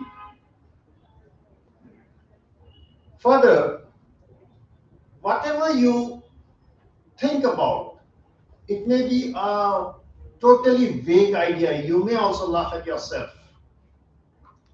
But then, no idea is unworthy until and unless it is proven wrong. So test your idea. Test your idea, apply all the knowledge that you have got, create your team. That is utmost importance. Remember the story of hare and tortoise towards the last part. They engaged in teamwork and both of them won, right? So you create a team, not necessarily a team which involves your classmates. In your team, you may have somebody who is a good farmer, to understand what farming is all about. But then to know about the scientific intervention, you need to team up with somebody who knows about botany. We have Madam Lalu here, who is from Agriculture College. You need to explore those areas. You need to tell your teachers, Madam or Sir, take us to those places where we can see more things. You need to have a dream for the future. You need to have concrete dreams. 5 years from now, what you will be doing. 10 years from now, what you will be doing. Until and unless you have that particular dream, you will lack the vision. And the moment you lack the vision, you will just go here and there. You will divert from your area. So create a team, build up a vision, such that your team members also understands it, work relentlessly with due dedication and focus. Grasp as much as knowledge as possible is available across the World Wide Web. All of you are now subject of artificial intelligence, right? As the two young kids, I will say. Which class? Class 7. Very good. So they have thrown a light of entire thing, what artificial intelligence is all about, and the other group have told about ethical hacking and hacking, right? Good hacking or bad hacking. So I'll tell something about good hacking and bad hacking later on. What I was saying is, first, you realize a need for the society. Second, you work upon your strengths. Working upon your strengths means the third part of hare and tortoise story, right? There will be weaknesses. If you're not in a position to remove your weaknesses, team up with those persons who will fulfill that particular gap. I may not know anything and everything. I may not know nothing also. Nothing, anything, everything. What is that? Nothing means I'm devoid of any knowledge. I may not know everything. Means in all subject area I may not be an expertise. I may not have that expertise. And I may not claim that I know everything and I know. You just bring about anything and I know about it. It's not that. Rather, you identify those points where from the knowledge will come, team up, work for the goal realization, regularly maintain a diary of the events that you have been doing, and the moment you come across a breakthrough, the moment you come across and see a ray of hope that, okay, this may do wonder, you get in touch with the Department of Science and Technology. Because that idea needs to be presented from another hacker. Somebody might steal your idea and create a new product. Am I clear? So all those ideas that are born out of your creativity needs to be properly preserved. Not only that, you need to create something which is tangible. Maybe a process of creating a product, or maybe the product itself. And when you do so, hope you have visited the stalls outside. You have seen wonderful products from Agriculture College and other participants also. You have seen that particular innovation center, the one in the corner. There were machines that will help you climb the coconut tree and all, right? So somewhere somebody gave a thought to that, isn't it? Overnight the thing didn't happen. So that is the point that will trigger your thought process. Provided you have that amount of empathy, that amount of compassion to know about your society, to know about what lacks in the society, and to fill that gap. And take it as a mission that you will do something which serves the society. Is that clear? And whenever you are eager to visit, you might be having educational excursion, right? So all of you, please make it a point that at some point or other you visit University of Science and Technology in Meghalaya. We have done our small parts there. We have tried to promote many things. And some part you might be well interested with. And we can definitely team up again. So with these few words, I would like to thank the Department of Science and Technology and Environment, Meghalaya, for inviting us. Thank you very much.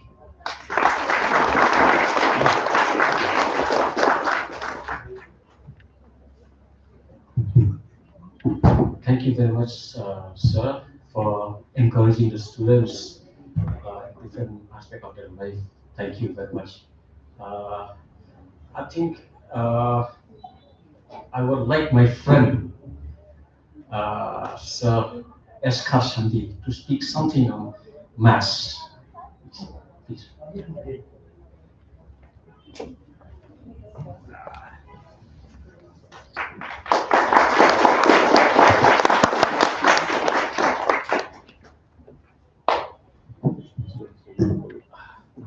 Actually, I'm not coming here to present my lecture. No lecture, just to. I would like to congratulate the students from RTM for excellent presentation, and moreover, I was in their school on the 24th moments, 24th last week. I went to access all the exhibitions, and I'm very happy that RTM, Sherapunji or Sora used to organize exhibition, and there are around 100 exhibits. I was one of the judges. I went there. I was fortunate to meet the last participant in that exhibition, whom we have presented the AI today. And it happens to be the son of my friend. His father is the topper in my class 10. And I was very much impressed by his presentation and his colleague and all of them. And they are very confident in the subject they have presented. I just want to request all of you, my dear students here. This program is not just only a showcase of talents, it's to inspire you also.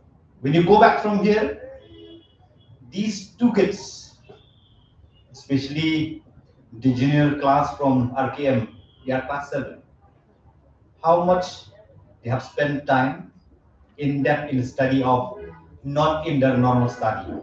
Presenting AI, to me, is eye-opener.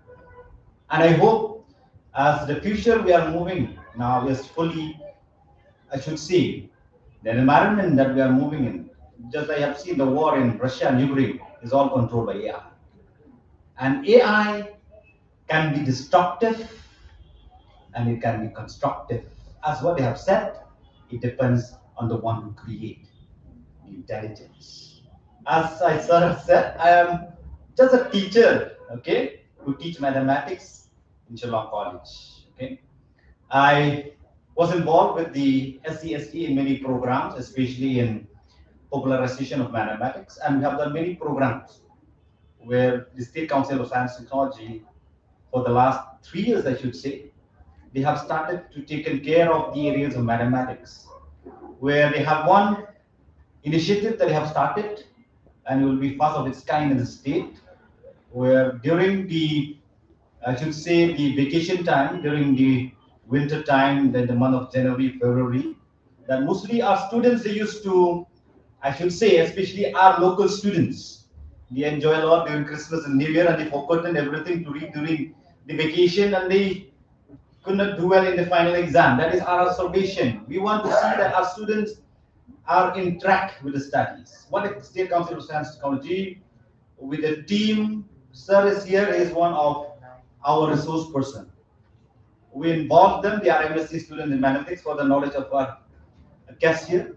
We are involved in MSc mathematics students, BSc mathematics students, and these students, they are willing to stay in every nook and corner of the state to impart free tuition for 2 months. Some of them went to Garo Hills without knowing the place where they will stay. And we see the initiative has grown massively. In the first instance, we have 37 centers. In the second instance, we have around 130 odd centers. And we are very happy that there are 2 boys who stood up in the top 20.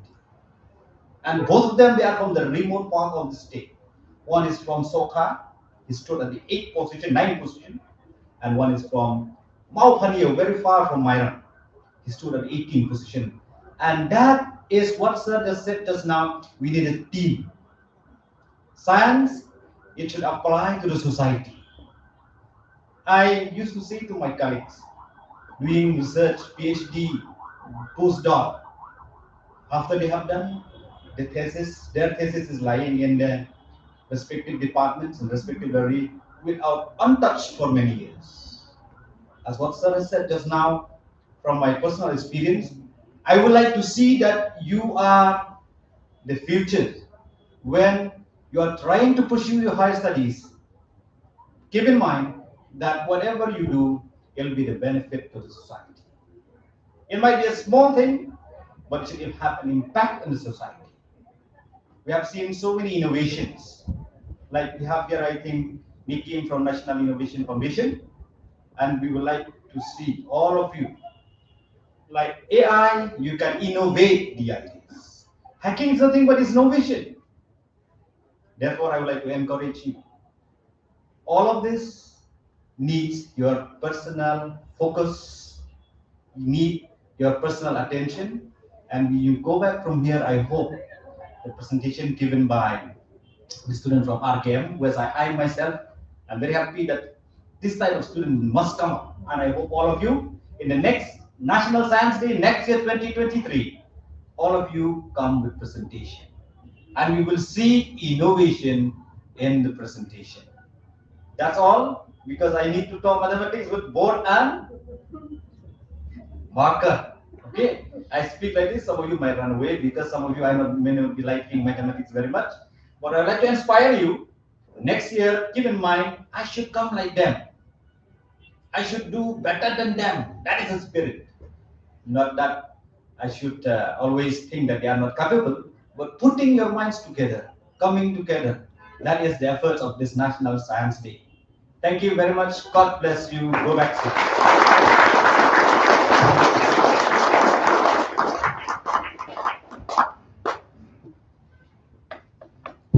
Thank you very much, sir. In fact, I forgot to introduce you. His name is S. Kashandi, and he is the associate professor in Shillong College teaching maths. And besides that, he is also one of the members of the co-committee for science popularization of the council.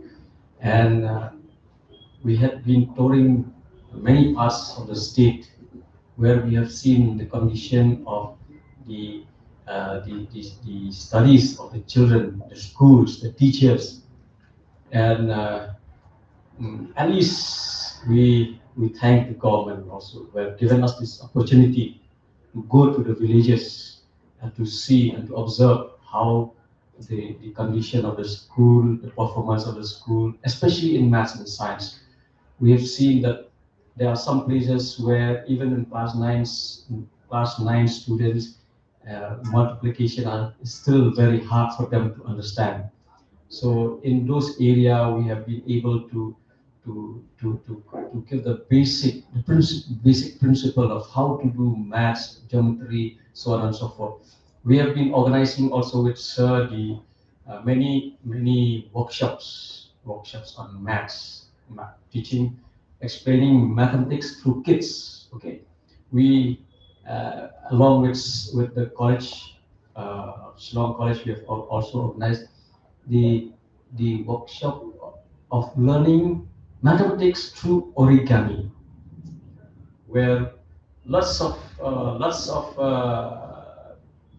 students, children, they came to know the principle of geometry, some geometrical shape, some geometrical theorem, some geometrical problems they could learn through origami. That is paper folding only.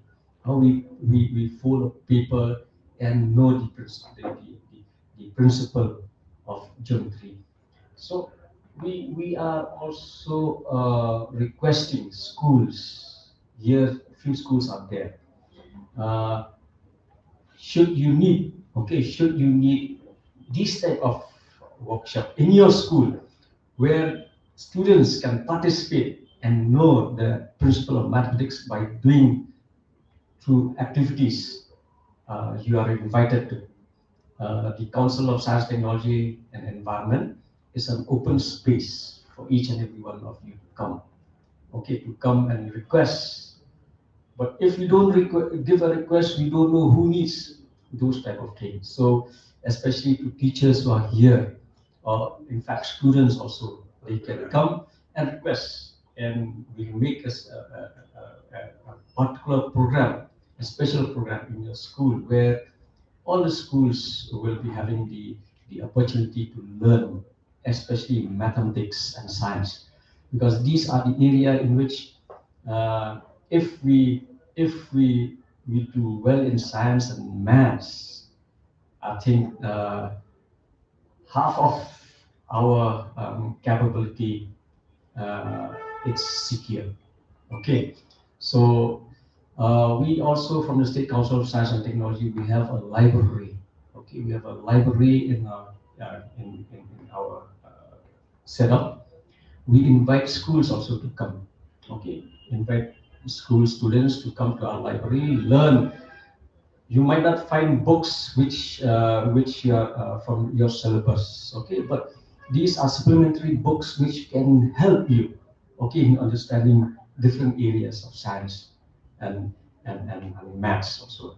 And we have put up posters over here for some schools still who just came for today only. We have put up exhibitions of a poster exhibition of scientists.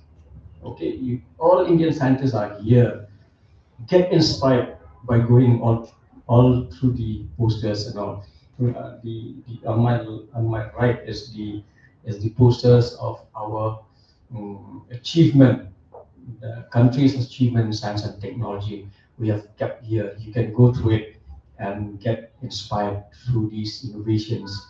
And we have also a book corner over there. Some books we have kept where you can go through it. Okay. You just note down any books which you need, or which you feel interest, you get the interest, you can borrow. Okay, you can borrow and take back and read, then come back and give the books to the office. So these are the opportunity from the State Council of Science and Technology. Besides that, we also organize program at the school level. Okay, different type of activities you can come to your school, provided that you invite us. Okay, so once again, I would like to thank Dr. Amit Chaudhry, the Dean of USTM, also Sir S. Kashandi. In fact, I just invited him as a friend and also as a member of the core committee. We really thank you for giving us inspired children. As a matter of fact, I would like to inform you that During my first or second year when I joined State Council of Science and Technology, Sir was still a class 10 boy. Class 10 boy. Okay, and we used to have this block level science and environmental fair competitions, and Sir was one of the winner over there, and we are very proud that he's part of the council now, member of the core committee in mathematics. We have also other achievers. Okay, now they are in different areas of their life in the field of work. Doctors, some of them are doctors, some of them are engineers. Okay, and few of them are teachers, and he's one of them.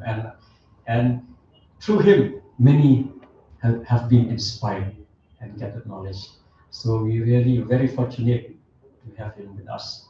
And right now, I think we will break for this particular time. Let the children go to different stalls, and I think by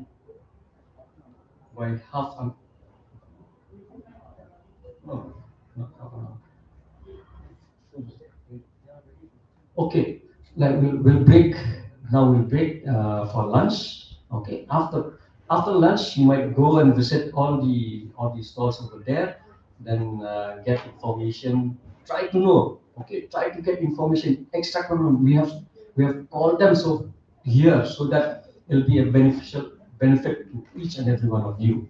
Okay, we want that you should get the maximum from what we have put up over there. So try to get maximum information from them. Try to get inspired. Okay, and after that, after you have gone through, we'll gather again here. Then we'll have a closing function. Thank you very much.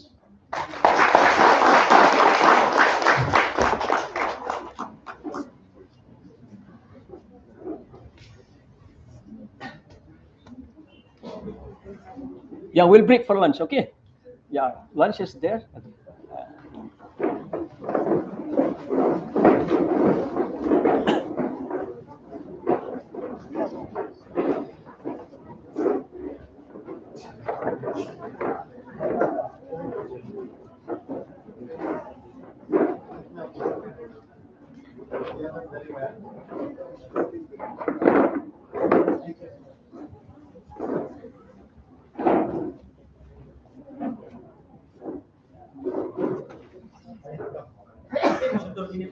Oh.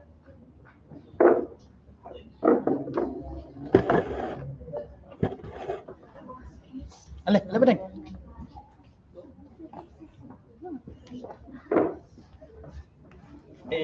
Betul.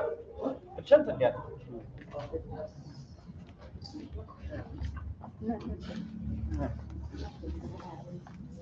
Ye भी आप में है ये experience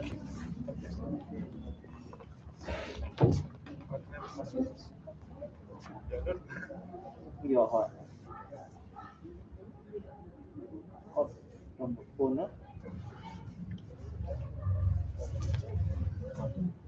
Apa tu? Telefon sampai yang mah. Happy berkomik. Happy berkomik. Sesen sama. Ah, sesen. 1, 2, 3, science. Oh, Ima. One more. Thank you. Ya, Bang Jam. Tapi sudah ya. And we have done this too, especially. Yeah, yeah, Bang Jam. Pin shop yang lebih lenyap nak Bang Jam. Dah. Ataupun shop siapa? Bang Jam.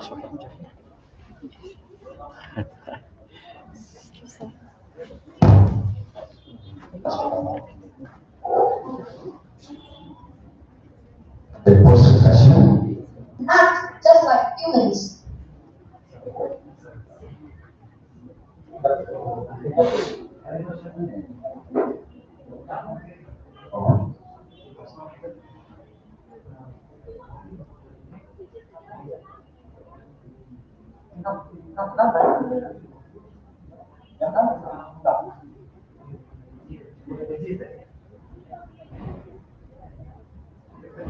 of the human process. It focuses on developing machines that can work and act just like humans. As you can see there, there is a robot which is taking the place of an actual teacher. Now let's come to the classification of AI. AI is classified into two types. The first one is narrow AI, also known as weak AI, and the other one is artificial general intelligence, also known as ROC. Narrow AI, also known as weak AI, is an AI that is designed to handle just one particular task at a time. While artificial general intelligence, or strong AI, is an AI designed to handle many tasks at a time as well as learning and improving itself. Now let's come to the features of AI. Deep learning. Deep learning is a machine learning technique that teaches computers to do what comes naturally to humans to learn by example. Data ingestion. Instead of manually feeding data, AI even not just gathers this data but also analyzes it with the help of its previous experiences. Facial recognition. AI has made it possible to recognize individual faces using the help of biometric mapping. Cloud computing. With such a huge amount of data being turned out every day, well, data storage would have been a major problem. So AI capabilities are working under the business of cloud computing environment to make organizations more efficient. Automate tasks, quantum computing, and chatbots are also features of AI. Now, my friend, first the need for artificial intelligence. Why do we even need artificial intelligence? This question will definitely arise in your mind by now. Well, humans are a lazy species. We would love to live in a world where there is minimal human labor and thus we are able to save an ample amount of time. Also, the data we are producing is in huge chunks. We, as humans, need something that processes and handles data to minimize the strenuous efforts being put into handling it. This processing and handling of data is called data science. Applications of AI. AI, my friends, is not in the near future now.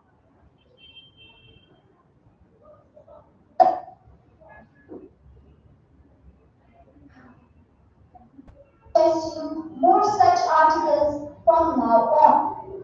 AI in finance. Personal finances, as the name suggests, collect personal data and provide advice and suggestion related to the users of the finances. Such software even do most of the trading in stock markets. AI in gaming.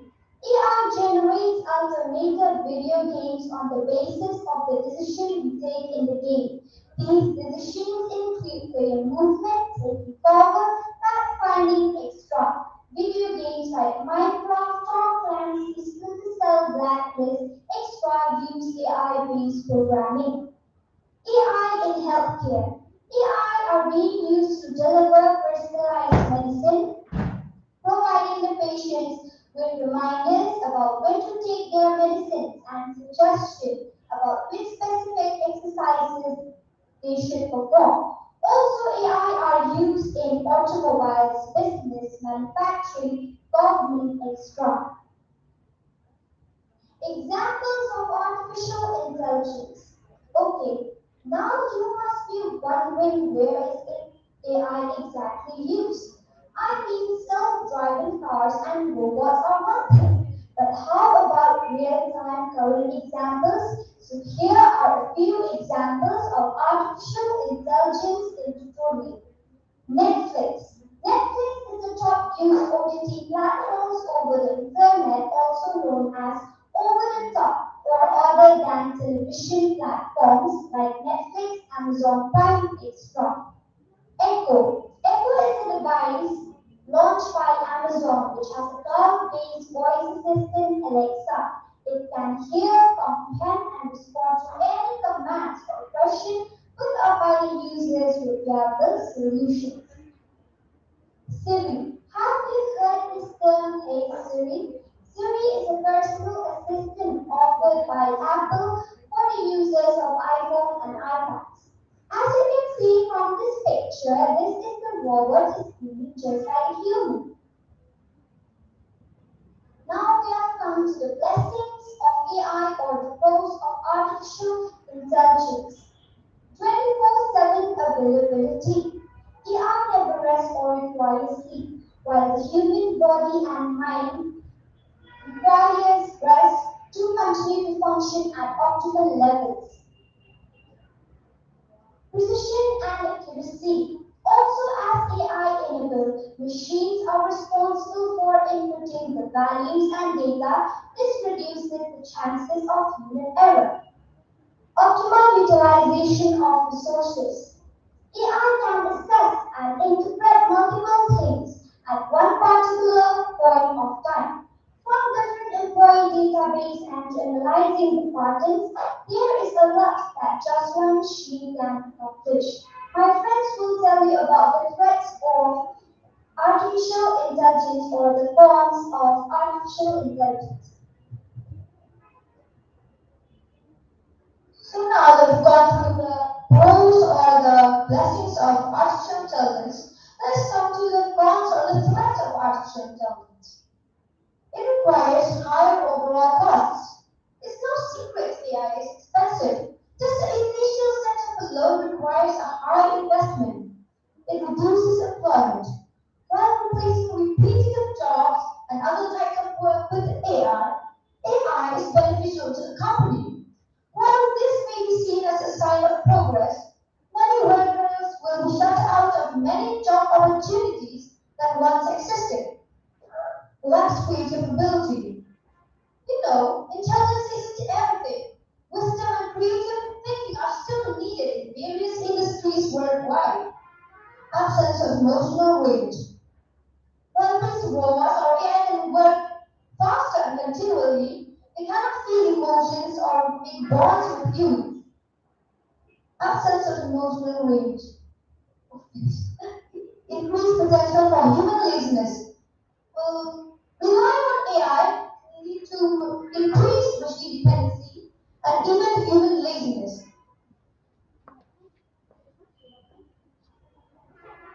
Now the rest of AI will be explained by my friend. Now we have come to the future of AI. Is it interesting building something that will build our future tomorrow? AI is going to change the world more than anything in the history of mankind. AI's impact is everywhere. Is AI really the world's greatest future technology? Anybody? Is AI really the world's greatest future technology? Well, it's a hard question to answer because the future is unpredictable. It might be worse, it might be better. Hope that this introduction gives you a better understanding of technology that artificial intelligence is saying that good or bad. Artificial intelligence is here to stay. The AI here saying herself, am I good or am I bad? It depends on who created me. Let us now conclude the report of Ray Scott. The real question is, when will we draft artificial intelligence bill of rights? What will that consist of and who will get to decide that? Before we end this topic, we're going to ask you some questions. Can you tell us who is the world's first humanoid robot? Anyone? Okay, that is Sophia. She was created by David Hansen in the year 2016 and she's a citizen of Saudi Arabia. Can you tell us who is India's first humanoid robot astronaut?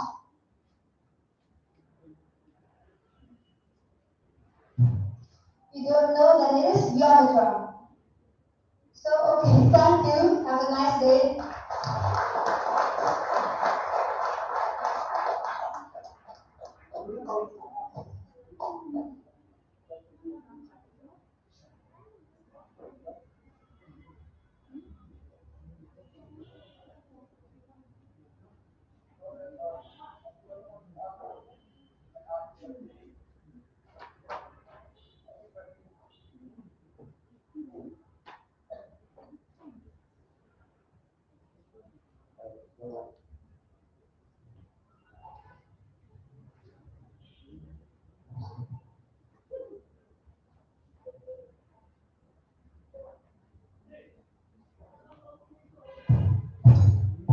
you, Dr. Nakuta and Naki Kamia. Thank you very much for a wonderful presentation on AI, micro-classroom. And I believe that this is artificial intelligence as what we say is here to stay. I think all of us here, we have a mobile phone. Now the mobile phone is controlling us. It's not it. Or do we think that we are in control? But it is controlling us. This is artificial intelligence. And we'll be getting more of this in the days to come. Now we have heard about metaverse, where somebody can be there in another place. No? The same person will be in another place. So it's scary yourself sometimes, no? So anybody can speak, no? Somebody else through this. So we have to be aware. And as what they have said, the good or the bad of this artificial intelligence will depend on us. Some of you might be visual and computer engineer or doctor or anyone who will innovate on many things. So we have to keep that in mind. That innovation or that invention which we are going to do or to get, it should help society as a whole. Thank you once again, the children from Ramakrishna, and I would congratulate the teachers also who have guided the children. And I believe that all of us also this knowledge, okay, not only in artificial intelligence, but in other aspects also. So when we urge people, we enthuse people to come over, that these ideas should come from you, and you can present in any platform where you get the chance, so that you make your ability in the future. So we also like to thank one more presentation. Okay, please.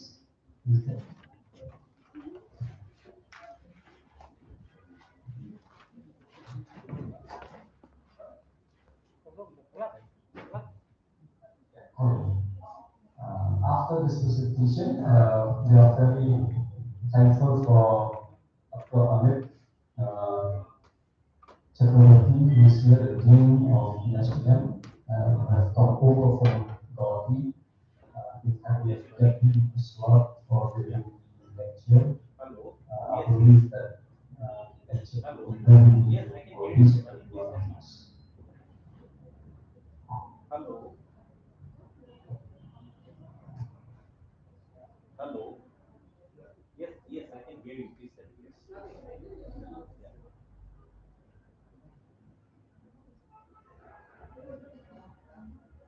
Yeah, but did you send the mail with the registrations?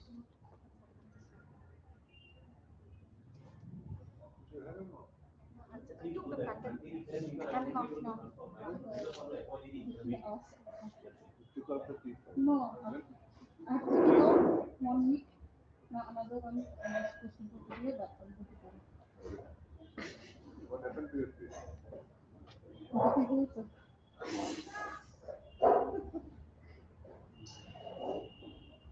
Next week we need to go to Dubai and where is it? Where Dubai? Dubai. कब से बोल रहा था Dubai अभी तक 4 years back they said Dubai. But there is not busy for Open University in Badalpur. Oh, right. So it's busy. So it's too busy. Good afternoon, everyone. I hope everyone is doing well. My name is Francis and I am Veronica. We are telling you about computer hacking, its types and safety. In the world of hacking, nothing is easy. For example, your house. Is it safe from I have Dubai trip in Singapore trip before. Think about your house. Is it safe from thieves if the lock I can't go. identities? Another one. Lucky, if the lock is stronger, keep on breaking. Even though he might look around your house and search for any spot from where he can get in your house and take as little as he can. Similarly, system is like our house. It needs to be protected from it. And hacker is like a thief. He trusts every single possible crime to get in our system. In this perspective, we are thinking that hacking is like stealing. We are stealing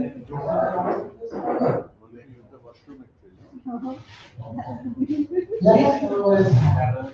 Hacking is a process of finding security loopholes in a system. There are two types of hacks, that is ethical hacking and unethical hacking. When a hacker uses knowledge to help others in an organization for finding security loopholes in their system and fixing them with their information is known as ethical hacking or stealing. And when a hacker uses knowledge to cause or damage others or an individual or an organization, is known as unethical hacking, which is illegal. I'm something there. Let us know the history of the hack world is originated with MIT's tech model railroad up way back in 1961. They had their high-tech princess in order to modify their and by 1975, one of the accepted definitions of a hacker was a chartered file. The first time the word was a record as being associated with cybercrime. Some of the things that can be hacked, that is computer system, email account, network, social media sites, and a website. When these are being hacked, you see some of these times, that is, your computer's antivirus software is deactivated without the information, friends receiving spam messages from you, computer working without information that is noticed attack. For example, if your computer's cursor is started moving by itself and some external participant is known as remote desktop hack, with a brute force attack. When a hacker gains access to your account, he or she will send a malicious link to your device or system. If we click that, our system will get breached or will get affected. When a hacker gains access to our account, the first thing he or she will do is to change our password. So when the password isn't working, somebody has to change the password.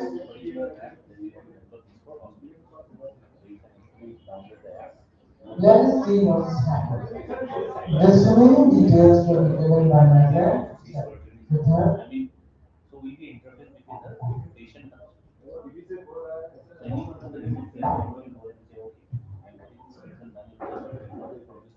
The beauty of the term hacker. The term hacker can be used to describe any skilled programmer who can use technical knowledge of bugs or variables to exploit weakness in a computer system to access data that they otherwise would not have permission. Types of hackers. These are the types of hacker: a black hat hackers, white hat hackers, and a grey hat hackers. A black hat hackers who illegally hack the computer system without approvals of the owner. White hat hackers is also known as an ethical hackers, which is legally hack the computer with the approval of the owner. And a grey hat hackers is not necessarily malicious, but largely identity black and white. White hat hackers do, where the computer is linked to the internet, power stored by the hacker silently without your computer keys or your information. They can steal username and password. They can steal money using name. They can destroy credit card. They can exploit social security number, misuse personal information, purchase something, take out cash advance, and make new accounts requesting PIN. How to safeguard us from hackers? Keep your system updated. We should always keep our system updated because hacker always look for the holes in the security to attack our system. Set unique and strong password. We should always set unique and strong password. We should never use the same password for the same account because hacker always look for holes in the security. Use HTTP as encryption because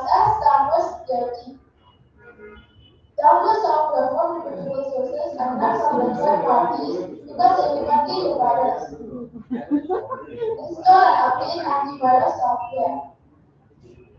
Increase browser safety setting and make use of firewall because firewall always prevent and protect the Windows system. Now we have come to the end of this topic. We must know this that hacking can be also used for good, just like good versus bad. Scenario: both you have the same skill and involving safety, but the intention are close apart. Hence, this may help you in the function of your system. This year.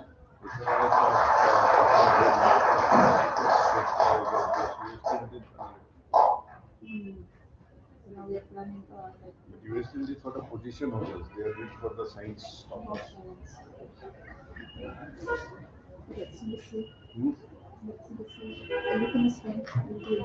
No, you have to be in touch with this at least now we know about hacking. Because although we heard the term of hacking, is stealing others' information. I was also once hacking hacked bank. So this is very helpful. So if there's any question, if anyone wants to know something about hacking, experts are here now.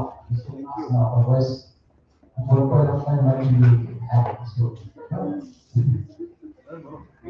anyone? Okay. Yeah, what is the good hacking?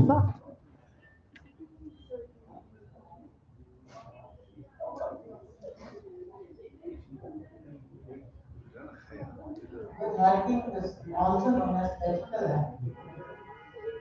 It can be used legally and under the government's policies.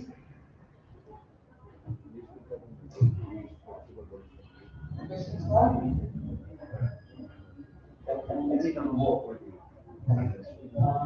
Okay.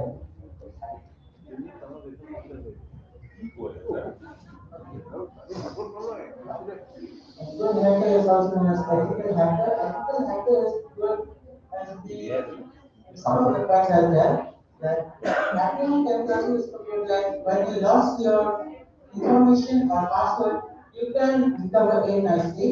And secondly is without hacking, you will not be able to locate the private criminals.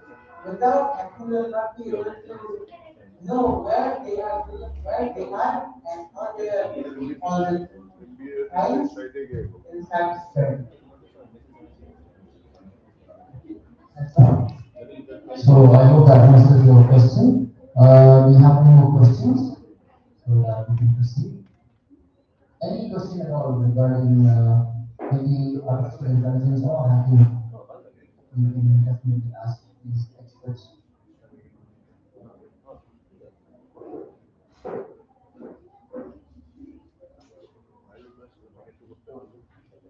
No questions? Okay. Thank you.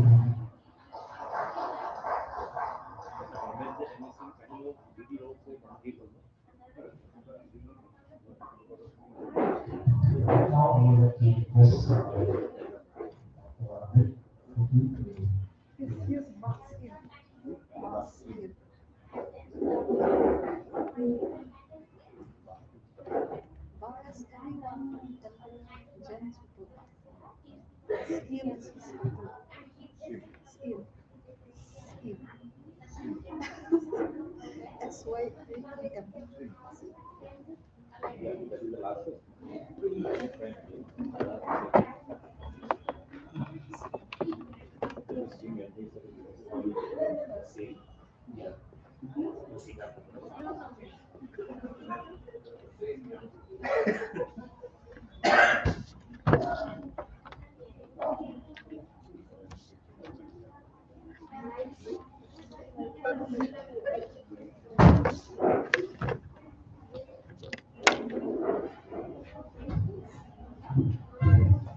Forum.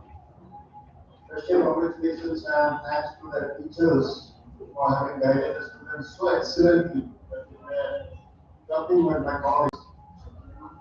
A big clap for them. Yeah.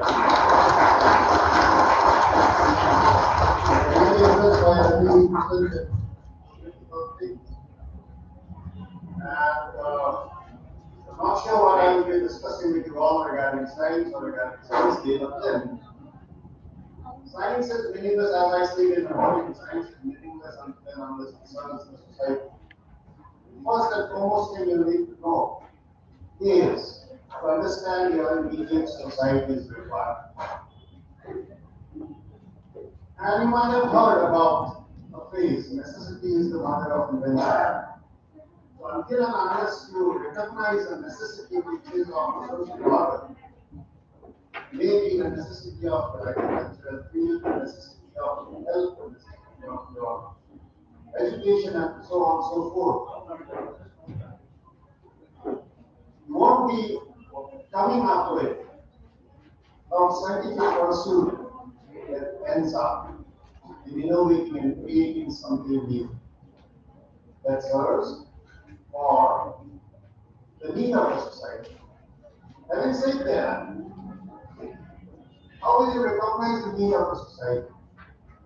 That is question number one. Now, when we talk about the global society, United Nations has given us 70 sustainable development goals for the year 2030. It includes hunger, it includes poverty, it includes education, and so on and so forth. It also talks about livelihood issues, how to increase the income of the population, the underprivileged class, and not only that, how to make it sustainable without depleting our valuable natural resources. So development may be of many types.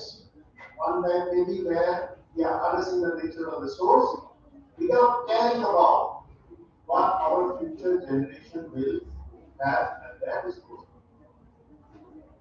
And all of you might be aware that we are running out of fossil fuels. A day will come when there will be no longer be petrol or diesel or kerosene or even LPG. But the Mother Nature has given us the sun. The technology is still in its nascent stage because to have a solar plant, to have ways and means to harness those technologies are still having certain bottlenecks where the initial investment is high. We need to work through, we need to explore these realities in order to understand what the requirement will be. Further, whatever you think about, it may be a totally vague idea. You may also laugh at yourself. But then, no idea is unworthy until and unless it is proven. So, test your idea. Test your idea, apply all the knowledge that you have got, create your team. That is the most important. Remember the story of Aaron Tortoise was the last part. They engage in teamwork and both of them won, right? So you create a team, not necessarily a team which involves your classmates. In your team, you may have somebody who is a good farmer. To understand what farming is all about. But then to know about the scientific intervention, you need to team up with somebody who knows about farming. We have Madam Lalu here, who is from Agriculture College. You need to explore those areas. You need to tell your teachers, Madam must take us to those places where we can see new things. You need to have a dream for the future. You need to have concrete dreams. 5 years from now, what you will be doing. 10 years from now, what you will be doing. Until and unless you have that particular dream, you will lack the vision.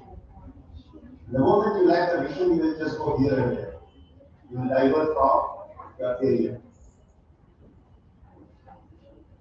Create a team, build a foundation, such that your team members also understand it, work relentlessly with due dedication and focus. Grasp as much as knowledge as possible is available across the World Wide Web. All of you are now subject of artificial intelligence, right? As the two kids, I will say, which class? Class 7. Very good. So they have drawn a line of entire thing what artificial intelligence is all about, and they do all the program of ethical hacking and hacking, right? Good hacking or bad hacking. Tell something about good hacking and bad hacking later on. What I was saying is, first, you realize your need for the society. Second, you work upon your strengths. Working upon your strengths is the third part of Aaron Torres' story, right? There will be weaknesses. If you're not in a position to remove your weaknesses, team up with those persons who will fulfill that particular gap. I may not know anything and everything. I may not know nothing also. Nothing, anything, everything. What is that?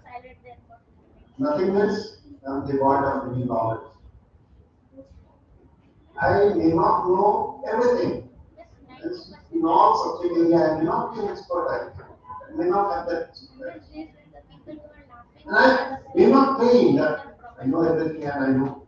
You just think about anything and I know about it. It's not that. Rather, identify those points where from the knowledge you come, team up, work for the goal realization, regularly maintain a diary of the events that you have to play. And the moment you come across a breakthrough, the moment you come across and see a ray of hope that it is lead to wonder, get it back with the Department of Science and Technology. Because that idea needs to be presented from another angle. Somebody might steal your idea and create a new product. Am I clear? So all those ideas that are born out of your creativity is to be properly preserved. Not only that, you need to create something which is tangible. Maybe a process of creating a product, or maybe the product itself. And when you do so, hope you have visited the stalls outside. You have seen wonderful products from agriculture college and other partnerships also. You have seen that particular innovation center, the one in the corner. There were machines that will help you climb the coconut tree and all. Right? So somewhere somebody gave a thought to that, isn't it? Overnight that thing didn't happen. That is the point that will trigger your thought process. Provided you have that amount of empathy, that amount of compassion to know about your society, to know about what lacks in the society, and to fill that gap. And take it as a mission that you will do something which serves the society. Is that clear? And whenever you are eager to visit, you might be having educational excursion, right? So all of you please make it a point that at some point or other you visit University of Science and Technology. We have done small parts where we have tried to promote many things. And some part you might be well interested in, and we can definitely team up. With these few words, I would like to thank the Department of Science and Technology and Environment, Vigyan, for inviting us. Thank you very much.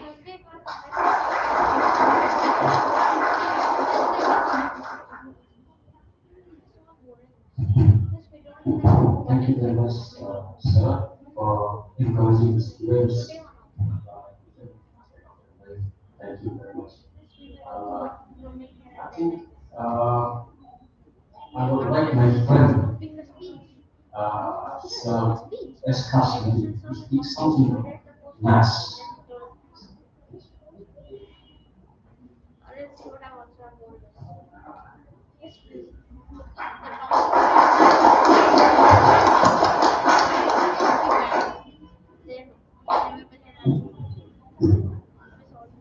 Actually, I'm not from here.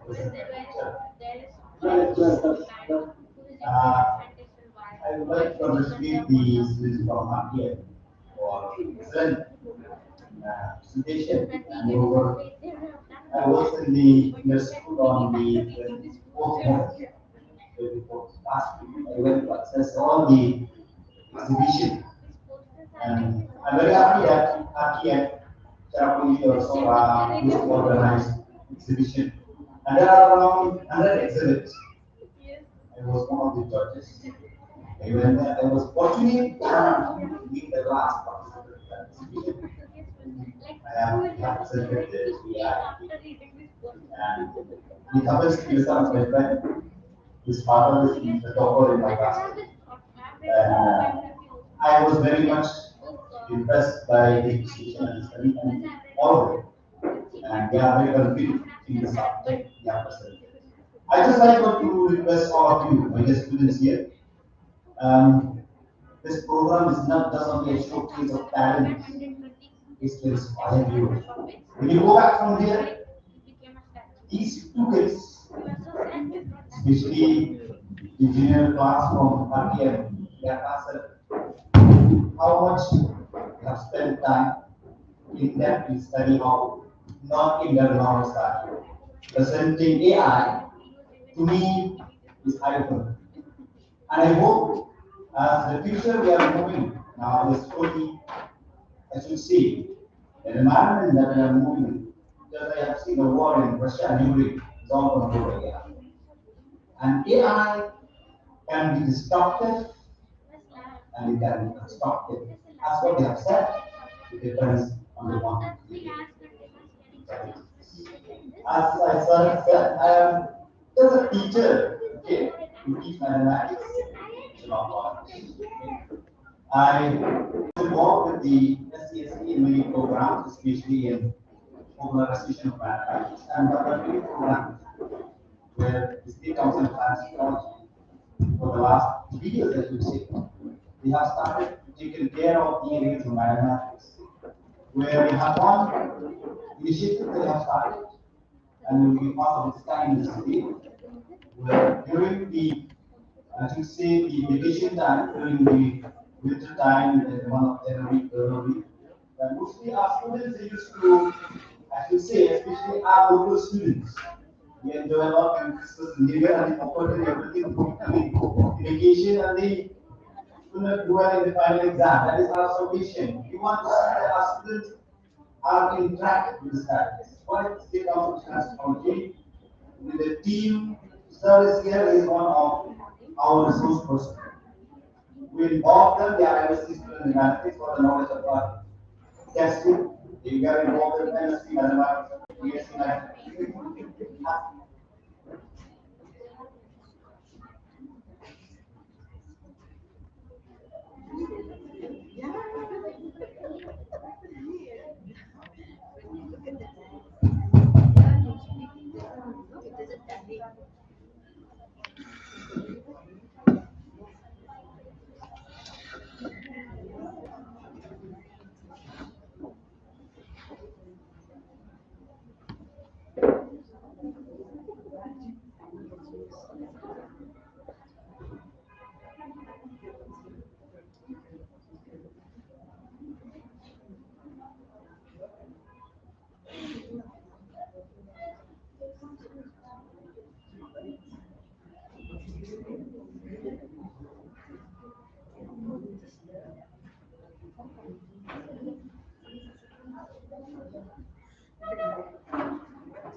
Yeah, that is it.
No!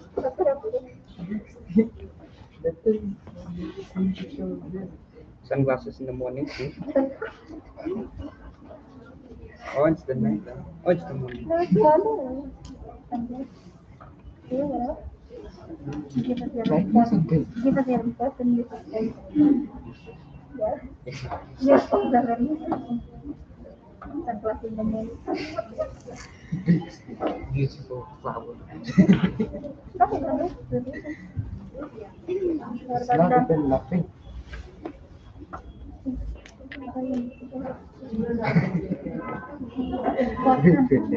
Let him. Chair. Blue chair. Two blue chair. What do you think would let's see. Very important. Very important sunglasses. Sunglasses in the morning is very important. What for? Important. See chemical. What about this? First in the moment we get the treat. I want this. I want This no chemical.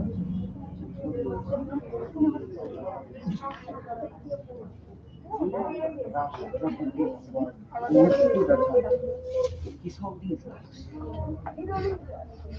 It's smoke. Magic man. He's holding smoke. It's a miracle.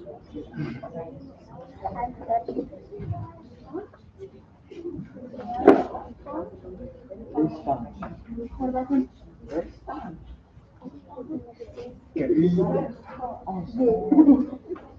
No, he's not important.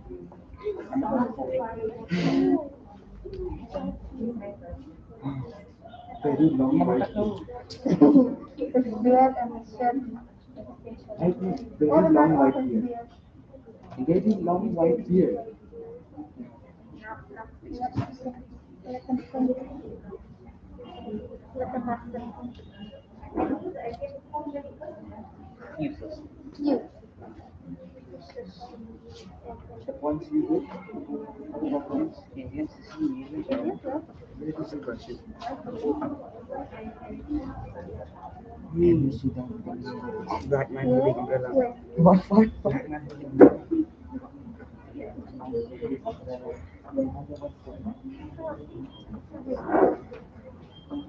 Such a useless. See him, he's looking so much. He will complete the whole report. Fire. Oh, Batman! I thought Batman. You're taking way too much.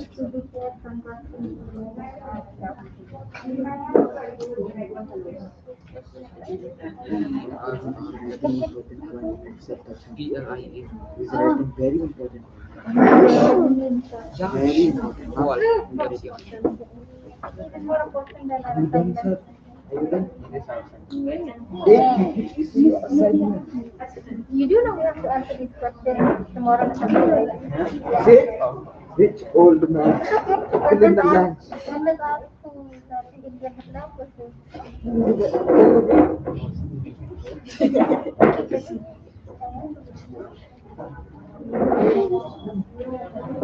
Done. Are you done, sir?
Hello.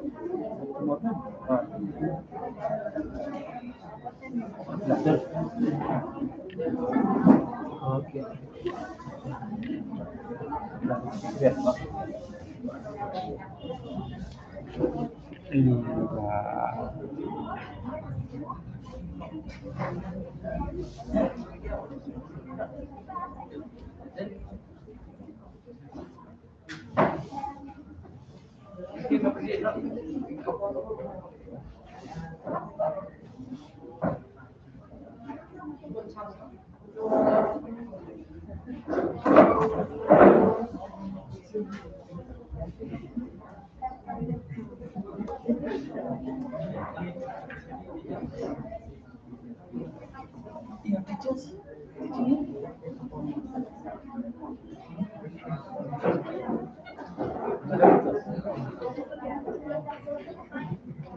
Seven set. Which class?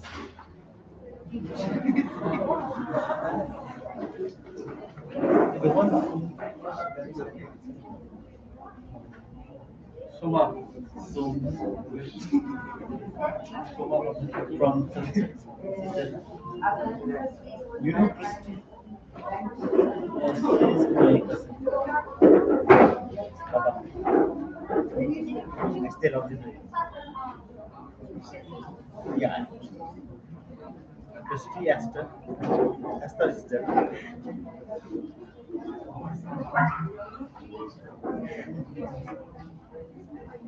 Yeah.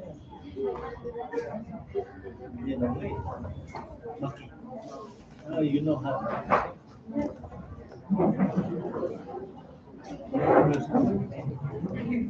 He's like my cousin, but we both together. I used to take her around. Did you man? I've done that in the city.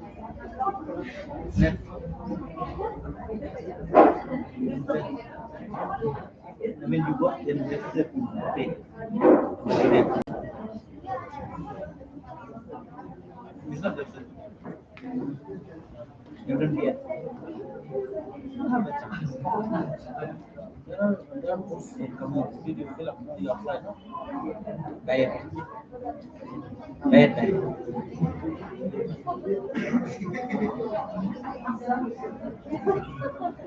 Me, I've been working in diet every time. Then I work with HRT in Delhi, I came back. But only thing you need to at least know something. Does not mean that you are qualified. You know something. It's not an interview, no. That's why I bring that boy. I'm telling you, no. I found it once in whatever I have done my expertise. I mean, to be an expert. Such one. That day when I asked him question on this, now many questions he could answer. I asked about what he explained. I told his father, this guy cannot go for IS. He speaks so well. Presentation, see, rural school is better than anyone.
Oh, very good.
I'm very happy that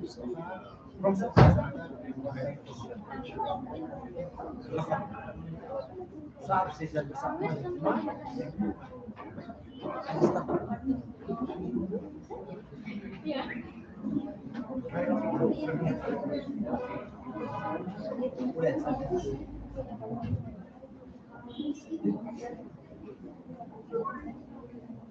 Yes, what is your need and what is your amount and how much you need for the daily life of this program and what will be your message for this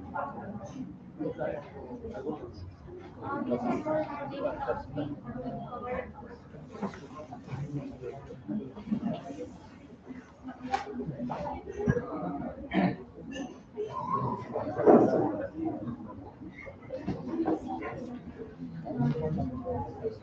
Clear information can be to save the data which is actually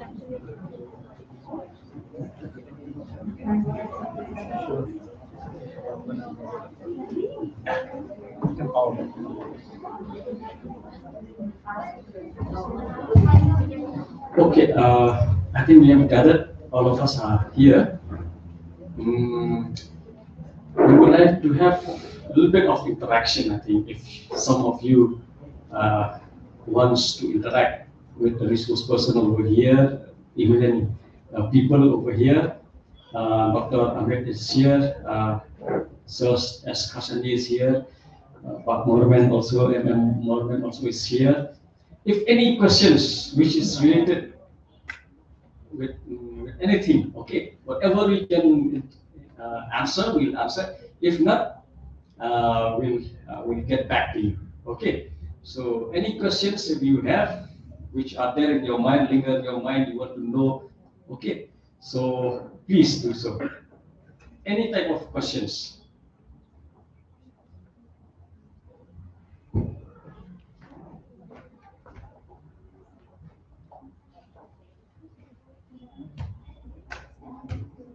Okay.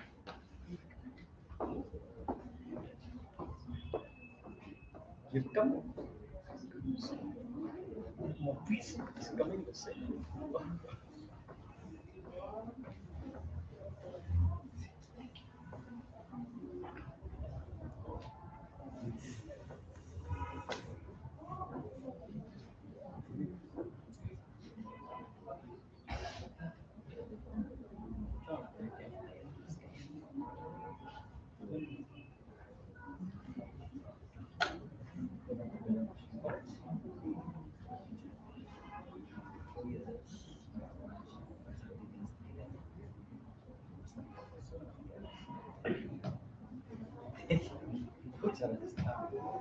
Then walk for a year.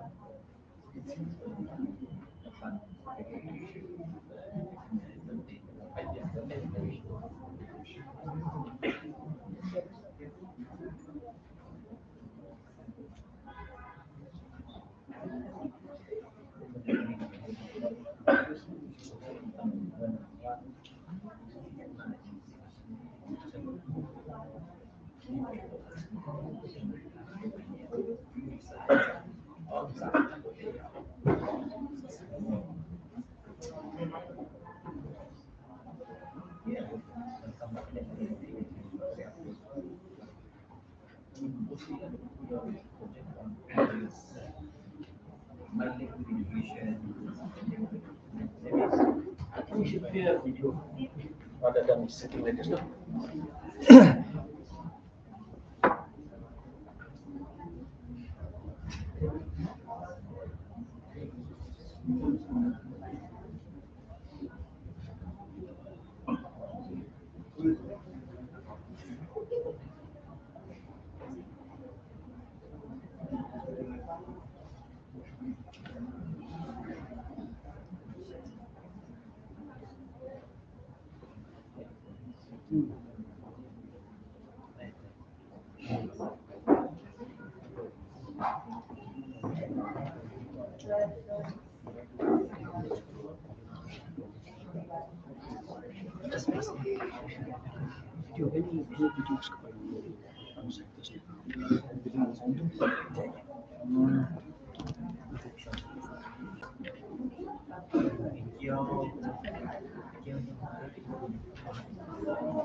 Itu baik tuh.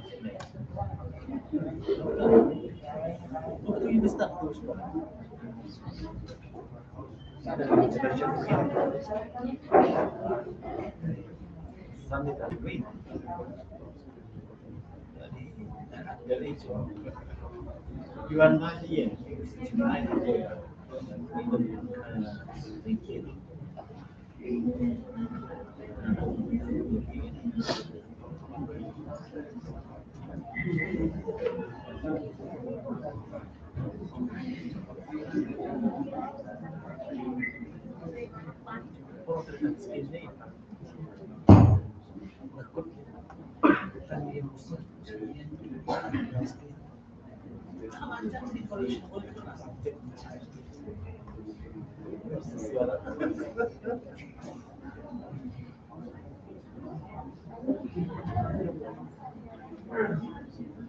is expanding. There's his name.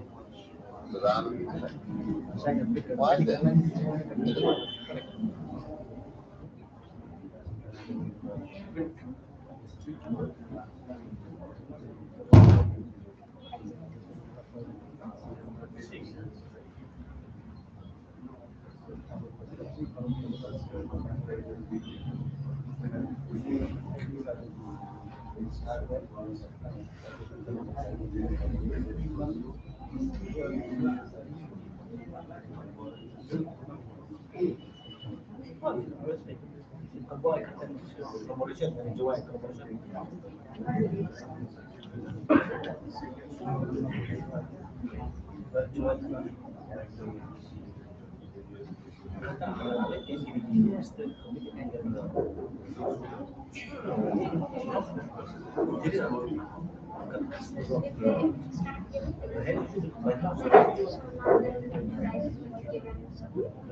There can be no salvation, no real advance.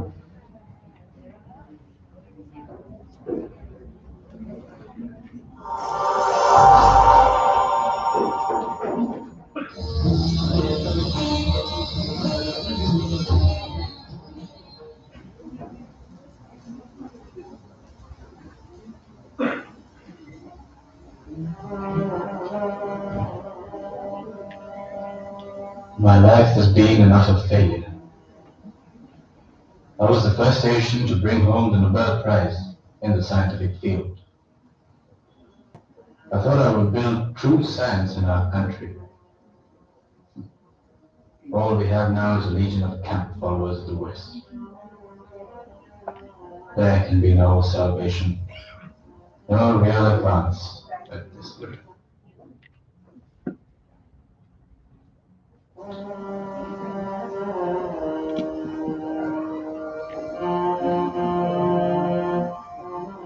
He was one of India's greatest physicists, the acknowledged leader of the early scientific movement in this country. Nobel laureate, he is renowned for a discovery that bears his name, the Raman effect. Why then, in the twilight of his life, does he look back not with pride and satisfaction, but with pain? He was a man of strong convictions and innovative ideas, many of which are as relevant to Indian science today as they were at the turn of the century. This film is not just about the life of a famous man now no longer with us, but also a tribute to his genius. This is a film on the legacy of Sir C.V. Raman.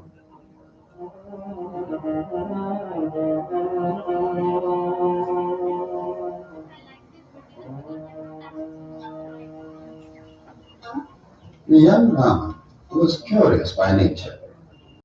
He wanted to know more about everything that he saw and heard. For the rest of his life, this curiosity, combined with an inherent love for nature, drove him to study her many facets.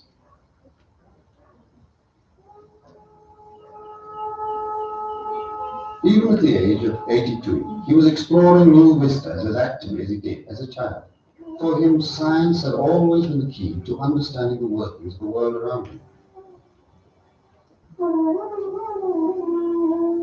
Fascinating, he mastered such classics as Gamont's physics. There is a story that late one night, despite high fever, he refused to sleep till his father, a science lecturer, fetched a Leyden jar from his college and showed him how it worked. See, a large amount of charge is accumulated at the bottom. You connect this to the electrode, it gets discharged. Priya, there's a spark.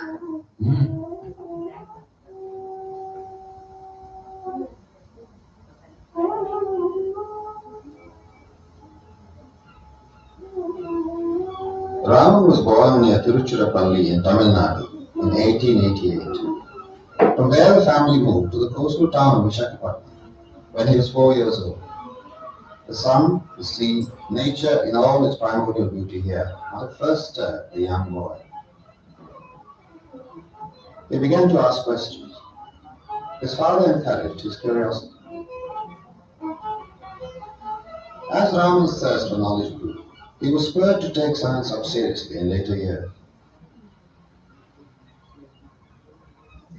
When light falls normally, on a rectangular aperture, one gets a series of dark and bright bands symmetrically arranged around the slit's image. What if I hold the aperture inclined to the incident light? The diffraction bands are sensibly symmetrical when the incidence is moderate and asymmetrical when it approaches 90 degrees. The minima in this case are of course given by the usual equation. A cos theta minus cos phi is equal to plus minus n lambda.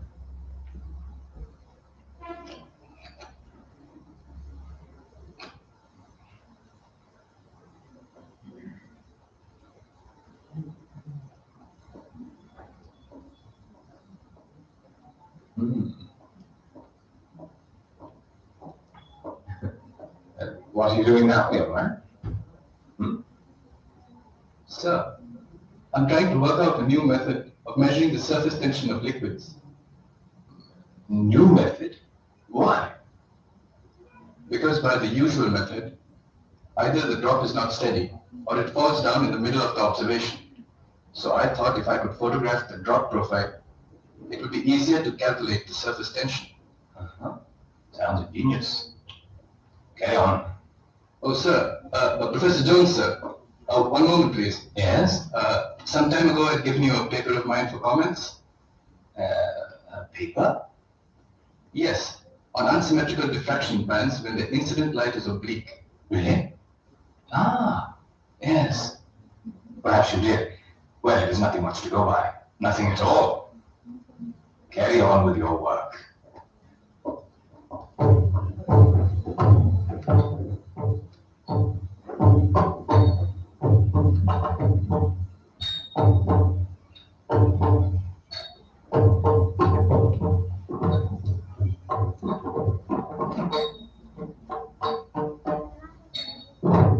Raman was not discouraged by Professor Jones's lack of interest. Instead, he took the initiative and sent his paper to one of the most respected scientific journals, the Philosophical Magazine in London. And it is to his credit that he had enough confidence in his first independent experiment to be able to send his findings to such a reputed magazine. For then, as now, education was a means towards a degree. Students were not encouraged to think independently or to use their initiative. Colleges in India did not have a tradition of research. Which of course brings us to a very fundamental question. What is research? It is only seeking after knowledge. Knowledge is not dead and enshrined in books, but living, growing. It is the attempt to discover new facts and new relationships between known facts. A university is not a university if this is not understood.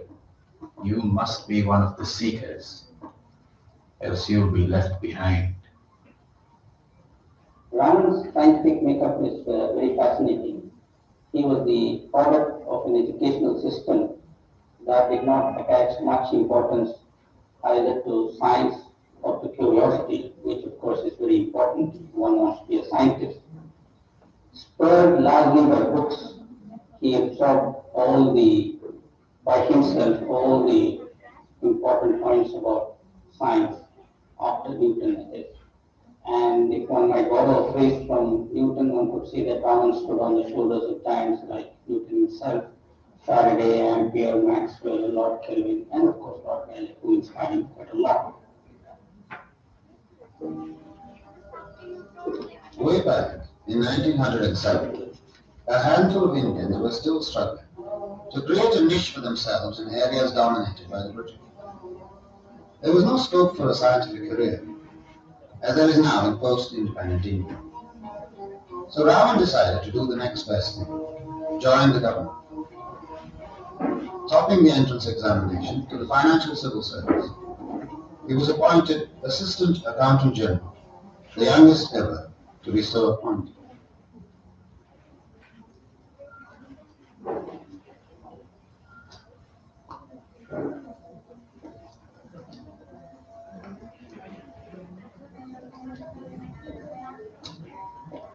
This was a period of great change in his life, where he also happened to meet his future bride, Lokasundari.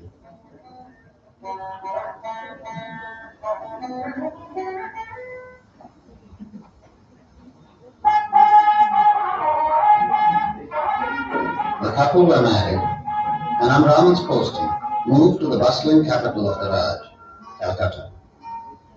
But Raman had not lost his interest in research, and one day, at 210 Bull Bazaar Street, he stumbled upon the Indian Association for the Cultivation of Science. The person in charge.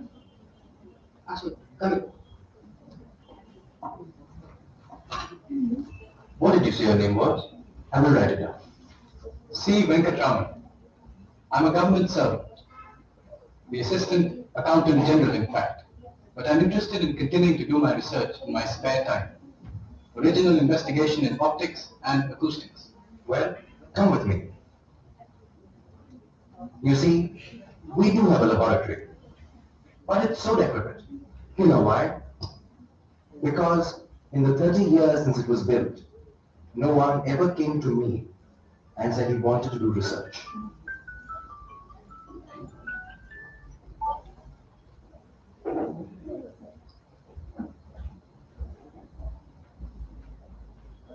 The epitome of science in our country. This place was built with many hopes by my uncle, Mahendralal Sirkar, a staunch nationalist. He believed that science could change people's way of thinking. He started lectures. They became very popular, but no one was interested in anything beyond that. I would like to do my research here. You would? But only after office hours. I can't let the timings clash. Of course, of course. Ashu Babu will be here to help you. But you will want something. An honorarium? Our funds are low, and I'm afraid I can't afford to pay you very much. Needn't worry. This is all that I need. I'll start tomorrow evening. Thank you, Mr. Raman. Thank you. All these years we have been waiting for someone like you.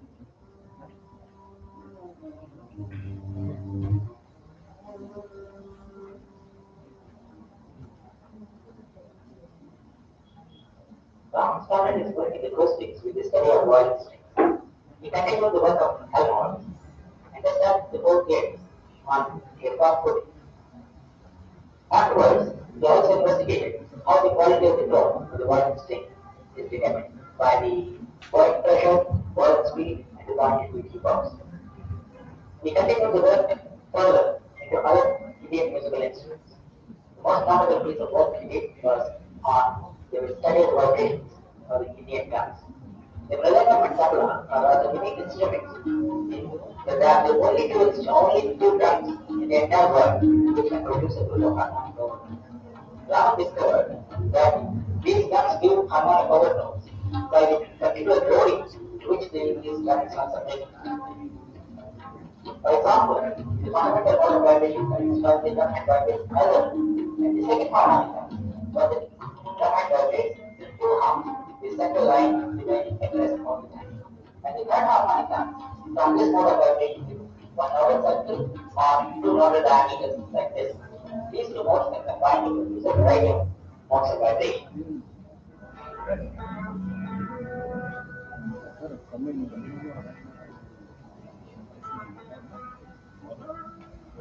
You see what I mean?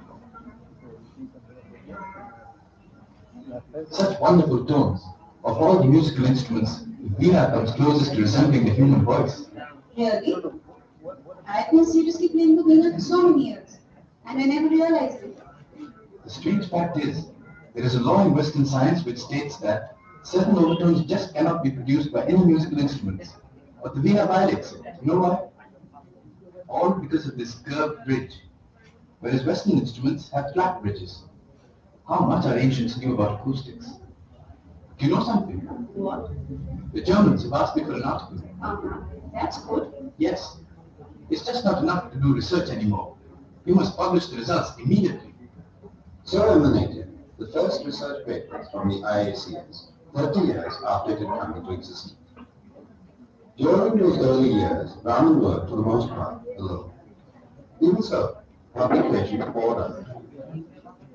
In fact, so fired was Ashu Babu by Raman's enthusiasm and even he wrote a paper for the Proceedings of the Royal Society. And Ashurba had never even been to college. Raman's fame began to spread. Not only did he become a source of inspiration to young research scholars like Venkateshwar, Ganeshan, and of course, K.S. Krishnan, but Sir Ashutosh Mukherjee, the Vice Chancellor of Calcutta University, offered him the Pallet Chair of Physics at the University College of Science. He accepted this post gladly, even though it meant receiving only half the salary that he earned as the Assistant Accountant General.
We need to change the light source. Use a monochromatic light. Ashbabu, get me the mercury arc lamp.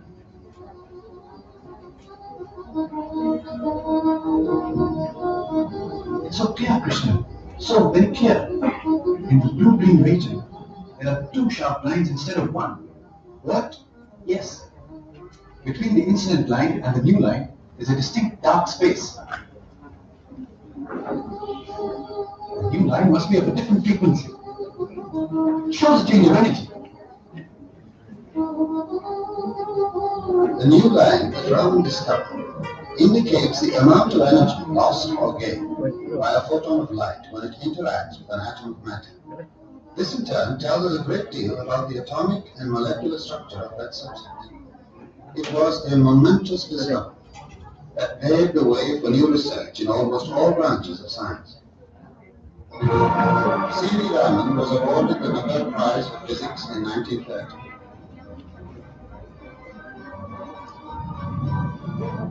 It was a moment of great significance, for not only was it a tribute to a man, it also officially put a country struggling for an identity on the scientific map of the world. The Raman effect provided the last convincing proof regarding the photon concept. The photon concept was proposed by Albert Einstein as early as 1905, but it found little acceptance for nearly 2 decades. And the Raman effect was one of the discoveries which made it very clear that the photon concept was correct. and it's not surprising therefore that Einstein doing this discovery. It must be realized that Raman did his work with a very feeble, energy-wise broad source of light. This required long hours of experimentation to collect a single spectrum. With the discovery of the laser, which is an intense, energy-wise, narrow source of light, Raman spectroscopy received a big impetus. Now we could collect a spectrum in a few minutes and with higher accuracy. Today, it is being used to solve important problems. Not only in one branch of science like physics, almost all branches, chemistry, biology, material science, earth sciences, and so on. Even application science is always a part of analytical techniques. Which used for high technology, for example, in electronics, space, nuclear fusion, of electronics, you name it. Apa nih telinga macam dia ta?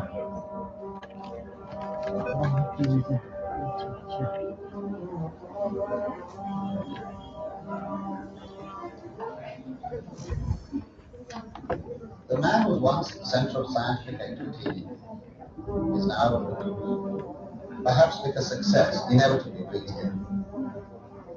When Raman was appointed to the public chair, the impression began to be created that he was a has-been physicist working on highly dated problems, while a new group of physicists was sweeping the rest of the scientific world. Raman's own nature did not help.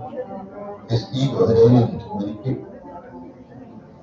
In the years following the Nobel Prize, the resentment against him grew more open. It was said that Raman did not understand the significance of his own discovery, that it wasn't even his, that it was Krishna's. Depends upon the point of view that you take. For example, if we ask ourselves, who was the first person who observed Raman? There's no doubt the first visual observation through a direct vision spectroscope was made by Raman himself. The question is, who took the first recorded Raman spectrum? It was K.S. Krishna. Raman got the idea that sunlight was to be faced by a mercury arc, and Ashubabu, Raman's famous assistant, and K.S. Krishna, and just the spectrograph, and K.S. Krishna developed the film. And so we could say he recorded the first spectrum. But that is not the real point. One should always ask, who got the idea? Who was behind this thing?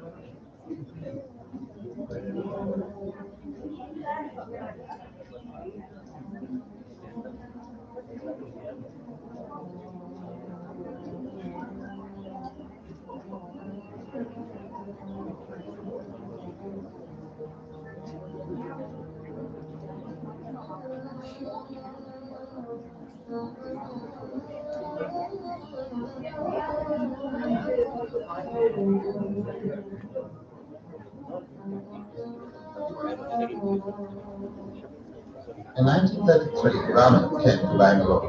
He'd been offered the directorship of the Indian Institute of Science. The institute had never had an Indian director. They had always been British. The institute had also never had a physics department. Raman set about creating one. Your work has been promising. You should keep it up. You put in a little more effort, and you can go much further. Thank you, sir. You know this institute needs young blood like yours. It needs to be changed, reformed. People in these parts have a joke about the institute. They call it a sanatorium with a few laboratories attached. But sir, I think you have changed all that. Naturally. Why should the workshop only carry out repairs?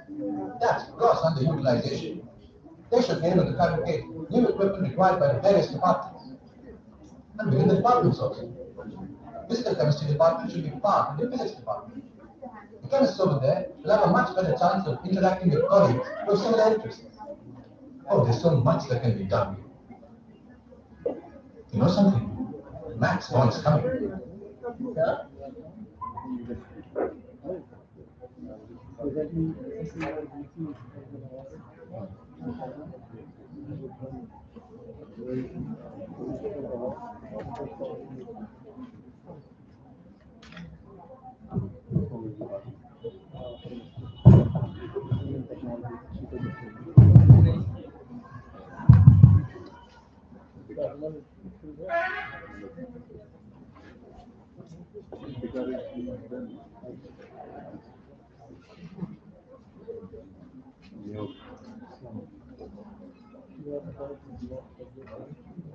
So, first and foremost, my apologies for the late time for the closing ceremony. So, finally, we come to the end of the today's program as well as the week-long program of science and technology, which we call as the Vigyan Sarvatra Pujyate, as well as the celebration for National Science Day 2022. So before we end today's program, we do have one small section which a few of you might be eagerly waiting for, I think, since morning. Sorry for the delay. So uh, before we start with the prize distribution ceremony, so we have today two renowned person with us who are also the judges for the short videography competition that was organized by the State Council of Science, Technology and Environment in the month of November.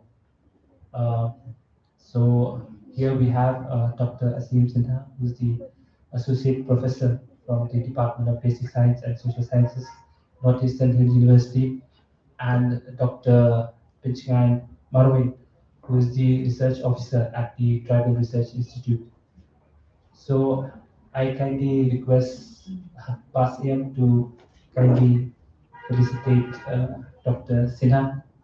So I kindly request Hong Sirpai.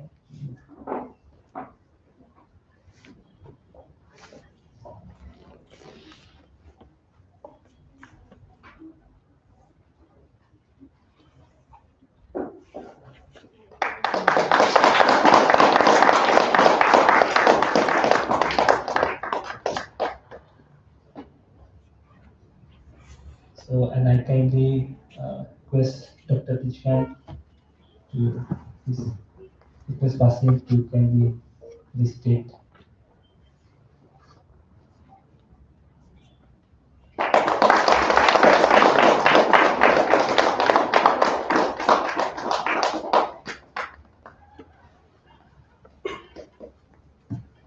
So we move ahead with the prizes for the school students.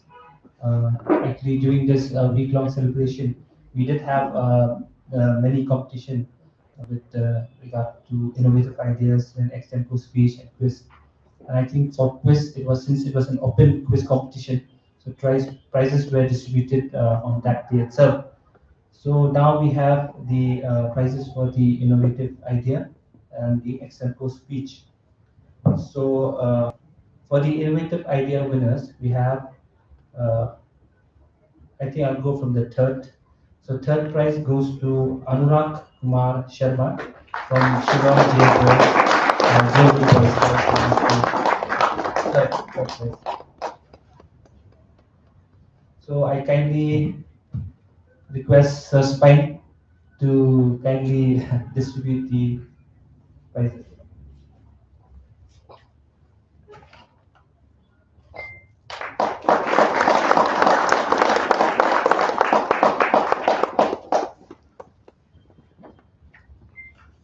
So second prize goes to Sidon Banai of Pine Brook Secondary School.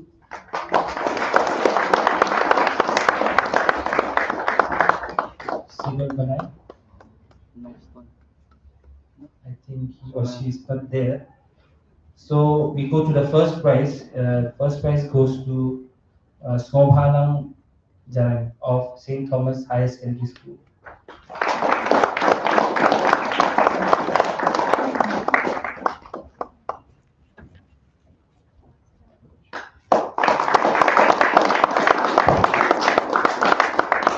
Thank you very much, sir.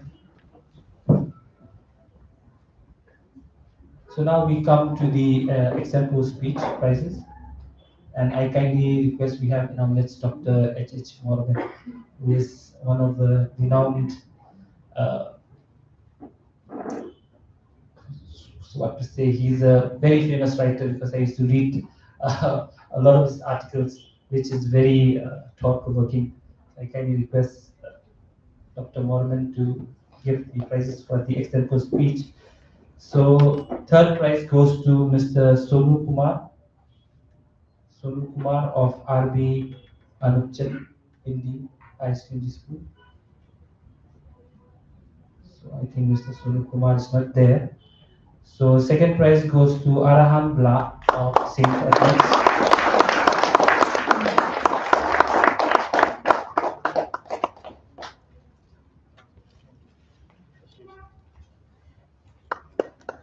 And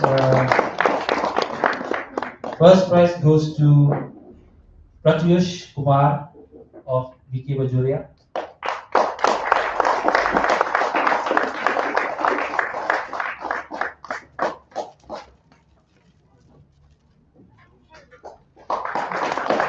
So we also have two consolation prizes for the example speech. I would like to call Laksht Datta of St. Edmunds. Laksht Datta. You go take first. So if Laksh is not there, somebody can take it on.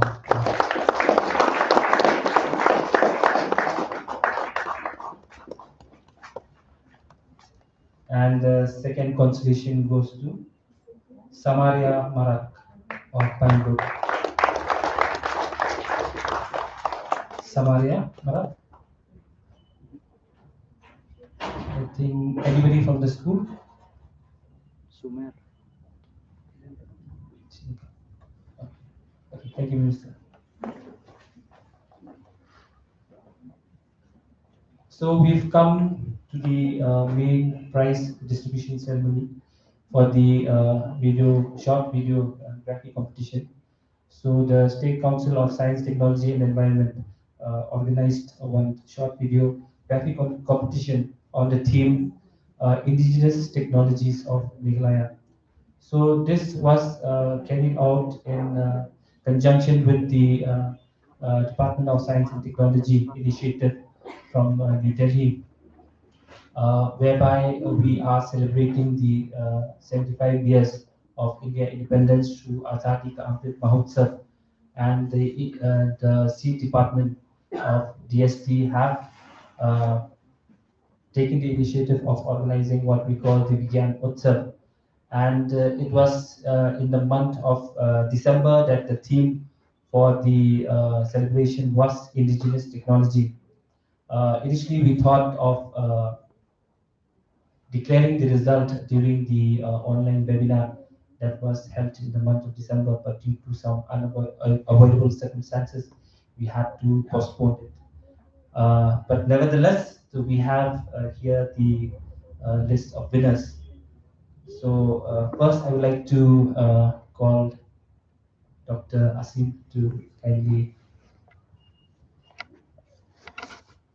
distribute the prize for the professional.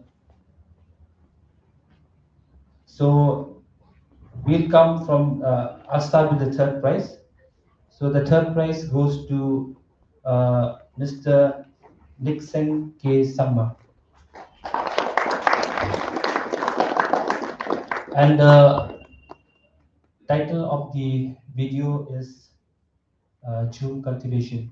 If Mr. Nixon Samma is not there, anybody can come and collect it on his behalf.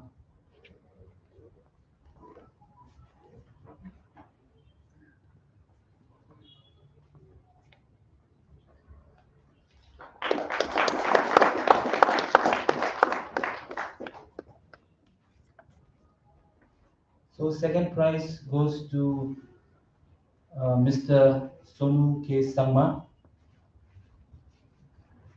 and the title of the video is Jamnok.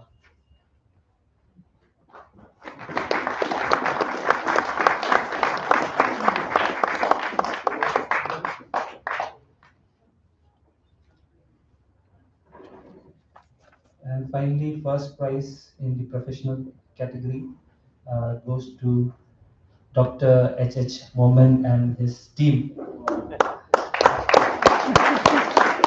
for this video entitled Einstein.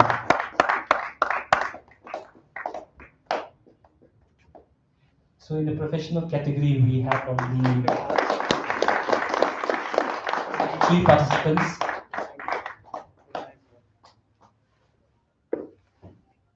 And the winners carries a cash prize award for each. So the first prize of rupees 30,000, second prize 20,000, and third prize 10,000. Thank you very much, sir. Since we had only 3 entry, so the consolation prize remained unclear. So we come to the amateur group winners. I kindly request Dr. Vigyan.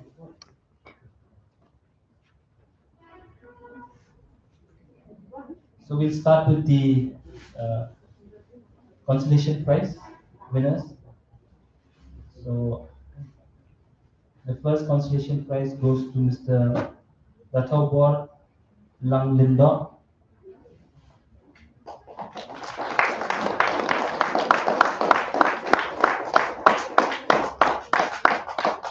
So the title of his video was On Garbage.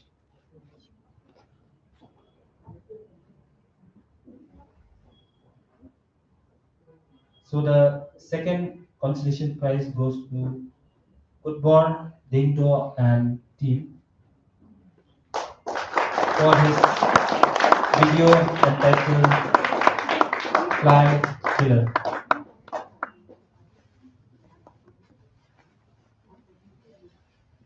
So the third consolation prize goes to Mewan Shwa Nongrum and team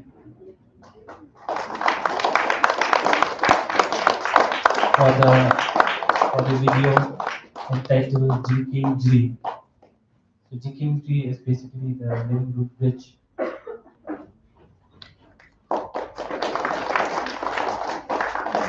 Now we come to the third prize winner. So the third prize goes to Miss Medarisha Mabinyang and team for their video entitled 12 May Craftsman.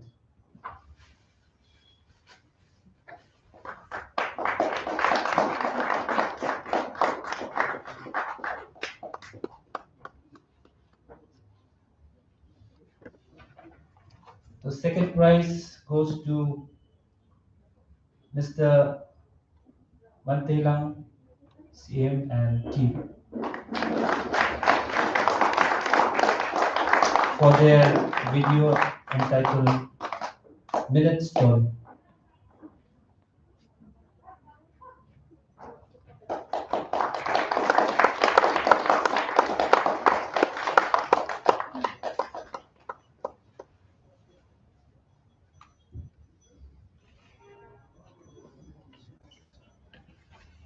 And then the first prize goes to Mr. Ashish Jatiani.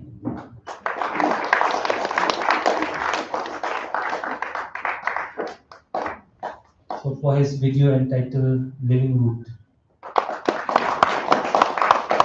So during the competition it was hot, but we had 2 entries related with the Living Root Bridge. So it was very unique, a very innovative way of them portraying the Living Root Bridge. And the video that we have received, though it was limited, but then the idea that is in the mind of these young people on the concept of indigenous technology is quite there. Though we have a lot of indigenous technology within the state of Meghalaya, uh, but then coverage of these indigenous technologies is very much limited. And I kind of maybe request the students, faculties present here.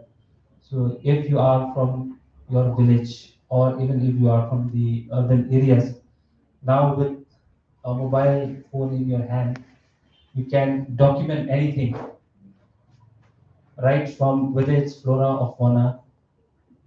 Just to inform you here that recently the Meghalaya Biodiversity Board has released one biodiversity app, whereby students and general public can utilize the app to register the rich biodiversity of Meghalaya.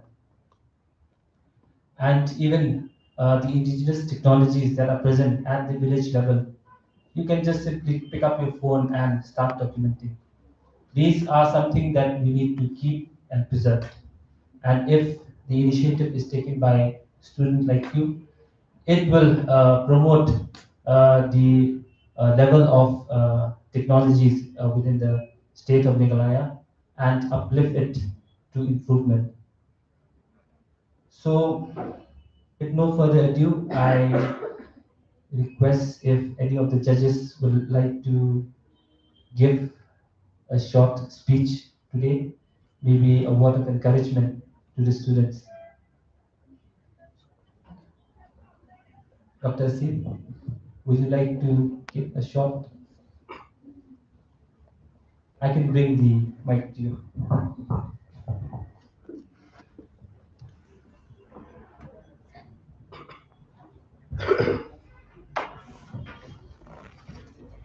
It's okay.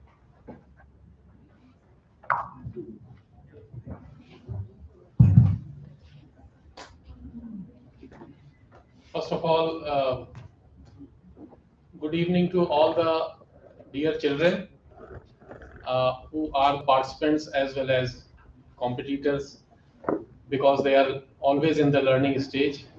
We are no behind from you as the learners as well. I give my thanks to SCST Meghalaya for giving me this opportunity to be able to see some demonstrations through video in the line of propagating the science and capturing also the science which is going sometimes unnoticed, and which is though it is existing in some form or the other around us only. I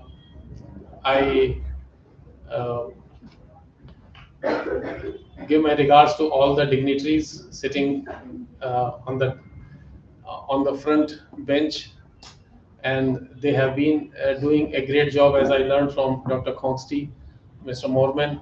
I'm also sometimes reading your article, and coming across today, I have seen your half face, so I know that who I have met today. And my co-judge, Dr. Marvine, other dignitaries and the officials from the council. I think I can make out at least there are certain teachers also here from their respective schools, and I just happened to meet a faculty and the dean from the School of Business Sciences from USTM. So it is a great pleasure for me to be here, and I'll not take much time to speak more on science, what the students are learning, and the teachers are doing their best possible to bring it close to them, to their knowledge. Today, learning anything has become very easy in the digital world. So classroom teaching is not only the boundary where we have to formally get some information and rebrush it, or engage with our teachers on that. We have many more platforms digitally available. Sometimes it happens, what I keep telling my students also, that if I have a class of 30 students as a number, then there are 60 eyes which can see. Uh, uh, However, a pair of eyes on a person can see only one thing at a time, not that one going this direction, one going another. So a teacher can see only once any one topic or one subject or one information at a time. But my students will bring more knowledge, more development or the recent things happening, which sometimes teacher happens to miss, despite the teachers' great efforts to look into those information for the benefit of the students. So now, because of digital world, the sciences or any learning for that matter is not restricted that I have to receive as a student from my teacher. It is both way. So therefore, learning is the pleasure when a student also has the courage to collect something, not for becoming hero or a great person in the class, rather sharing it with everyone. You all have come to the schools, classrooms after a very long time. Maybe you are enjoying a bit, maybe you are not liking also at the same time, because online classes also had its own charm and fun. But offline school room, classroom class, which you have been missing, must be bringing you back all those missing parts of the fun along with learning. So I think in this time of COVID pandemic, when we all were confined or forced to be inside our conducting our work from home, you also doing the work from home as a student, we are also doing our work. But I consider that this has given us a very good chance, opportunity in the name of a challenge, and that was that we could know more of the world through digital platform, and what the science could not be done as far as experiments and practicals in the lab, at least you can have that happening. When I saw all these videos, I was really very thrilled, particularly uh, a few of them where even there was a repetition of the topic or the subject, that is living root bridge. But the what is in today's time also very important is the presentation. So you are also doing presentation in exams at least. Also, when you move forward in your higher age, for looking for the job or any other opportunity, then you also there also either in the form of interview, personal interaction, you also have, again you have to give your performance through demonstration. So besides having good knowledge or vast knowledge, how to uh, how to uh, make it a good package, and then well sequenced, and then logically well connected, that is very important, which we could see, I could see in certain these videos. What I learned from there, besides being a judge, uh, that there are a few things which even I would have not done if this subject was given to me to bring it in the demonstration through video. So therefore, communication also is a very important tool nowadays. Very not only helpful, but it's a very powerful tool. So how to present through words, be it is in writing for him, or be it is for all of us to speak. I always consider, and I've been telling my students, that today it is just a matter of time that you are sitting on that side listening to me or my lecture, and I'm on this side. Tomorrow you may also will get that opportunity to not to teach as a formal teacher, but to express your things, your knowledge in any form or the other. So therefore your communication also has to be very strong, very clear. Besides, I say again, besides the information you have, now the time has come. I mean, it has been happening, and it is building up more and more in and around us. There used to be a term research and development, in short R&D, in the name of science or even social science. Now the time has come when we say, instead of development, which is obviously the end result, it is the research and innovation. So therefore, don't think that you have to sit seriously for thinking about innovation, which nobody is teaching you in the classroom, or even the parents or your elders or on the street. Rather, the innovation is hiding somewhere on the street only. So the what I want to convey, that through these videos, it was a very good concept which the Council of Meghalaya, through the through the mindset of science, has brought, is the traditional knowledge. We are in the race. We all have to agree. We are in the race of either moving forward together or alone. But I want to reach to a destination which is set by others for me. In the process, we happen to very easily forget that there is something behind or on the side we are leaving, which is existing there, but it is going unnoticed. Traditional knowledge or a tradition is one such thing. It is already there. These young boys, I'm rather more amazed now today seeing these winners not as winners, but they are so young guys, boy or girl. I thought they all must be coming in a very because they are capturing these type of bringing this knowledge or what is existing. I have also been as a tourist, though I stay in Shillong or Meghalaya. But as a tourist, I'm just going to Root Bridge, for example. I am going to see the. It is easily available in the market, the fly pillar, or Jhum cultivation. We all know, for that matter. We all know that is what is Jhum cultivation. We see the jungle fire, and also some elder person has told us, oh, this is nothing but it's an old tradition.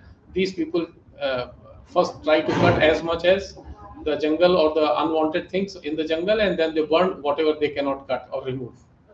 But what is the story behind? What is the presentation? Uh, I don't think that they are coming from the tradition. They are holding the tradition for us, and more the moment of pleasure is bigger when I see these are the young guys. I mean, they also would have moved forward, leaving behind their own tradition in the village and joined the race, but they didn't. I don't think, I'm pretty sure they have not done this for the sake of winning the prize. They have done it to bring something on the promotion or encouragement of the state council, that please bring something. And there are quite many more things happening among us. So please look into that. You all must have seen when you are going onto the old roads of Guwahati, Shillong, Guwahati, and now also the highway. Sometimes in the village, they are having the handmade or homemade wood cart, and it is something like tri-wheeler uh, automobile, you can say. So automation is there only when they change the maneuver, the direction, or they have now started using the brakes also, and they enjoy also, and they use it for their need also. So these type of things, okay, that may be happening or that may be existing in many other parts of the country, but why not Meghalaya? Why not Meghalaya to showcase these type of things? And then the second part also, as students, learning children of science or otherwise, why not you find the charm in that, that how this idea came to these people in their village? Why couldn't they? Is it because of the money they could not afford to have a second hand or third hand purchasing a cart? I mean, the automated cart, which we call car, or this tri-wheeler.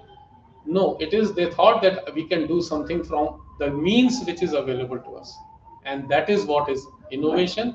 That is what is coming from the tradition. So we have to bring this more and more, and maybe uh, uh, uh, some more advancement can be made into that, but not using the motor.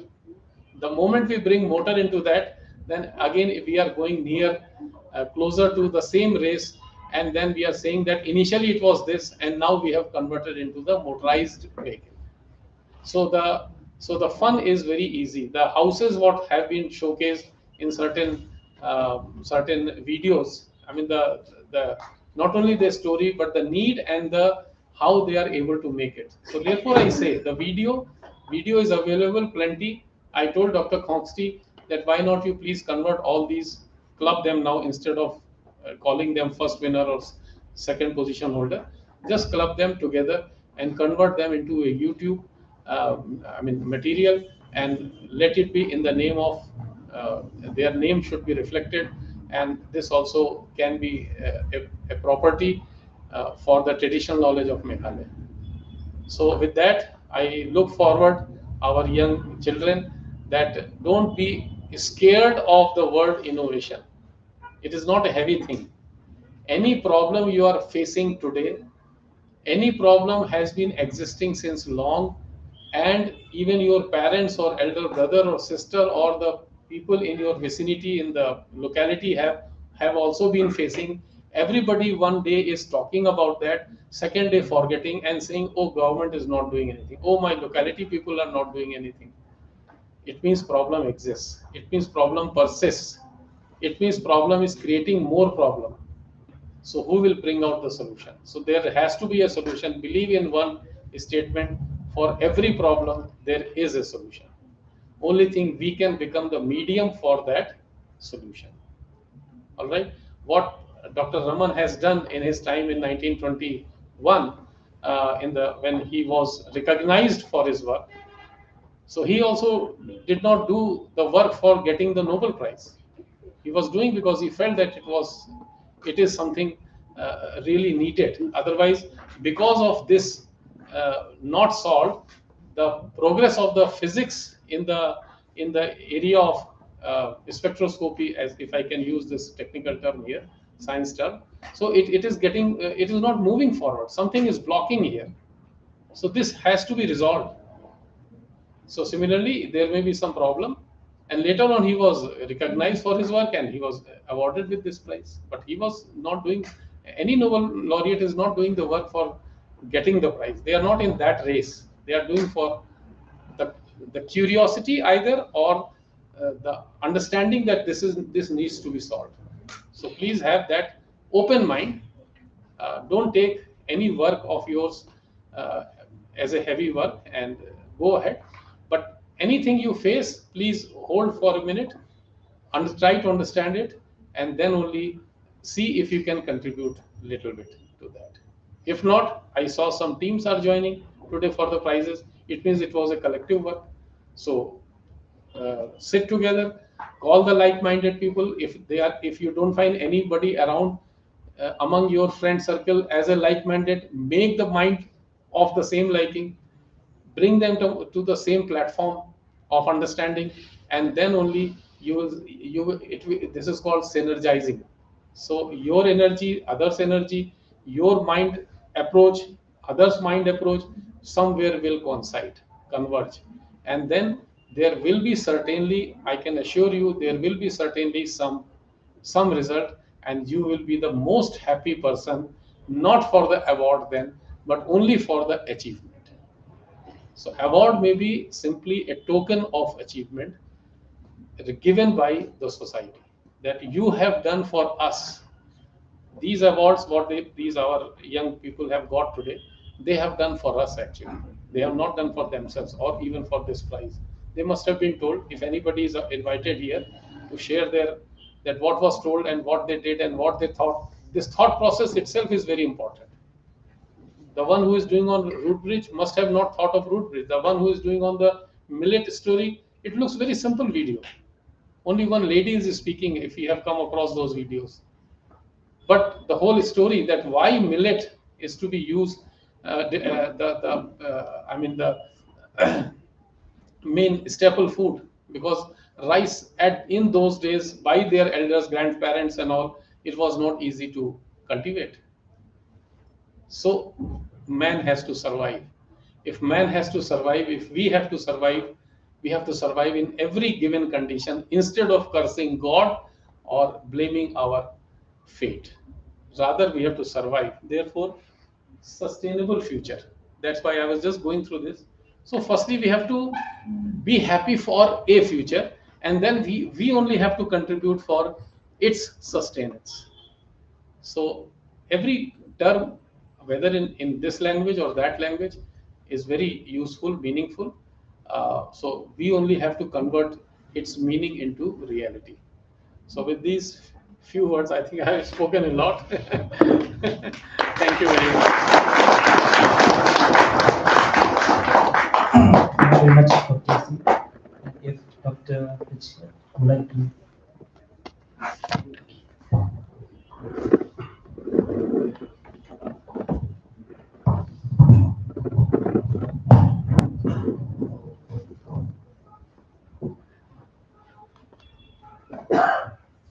So we finally come to the end of today's program. And since I've already given the word of thanks in the morning, but I would like to end today's program with a big thank you to each and every one of you, especially faculties and students from the University of Science, Technology and Management for their participation in today's program, the participants for the different videography competitions, students, teachers, the officers and staff of State Council, Science, Technology and Environment, members of the core committee, the media partners, and everyone. If I fail to mention, big thank you, and I hope that this celebration of National Science Day might have benefited each and every one of you, and might have tickled your mind into a scientific pathway that maybe in the future we might see, maybe if not one, maybe many future scientists from among of you. So thank you very much, and we finally end today's program. Thank you.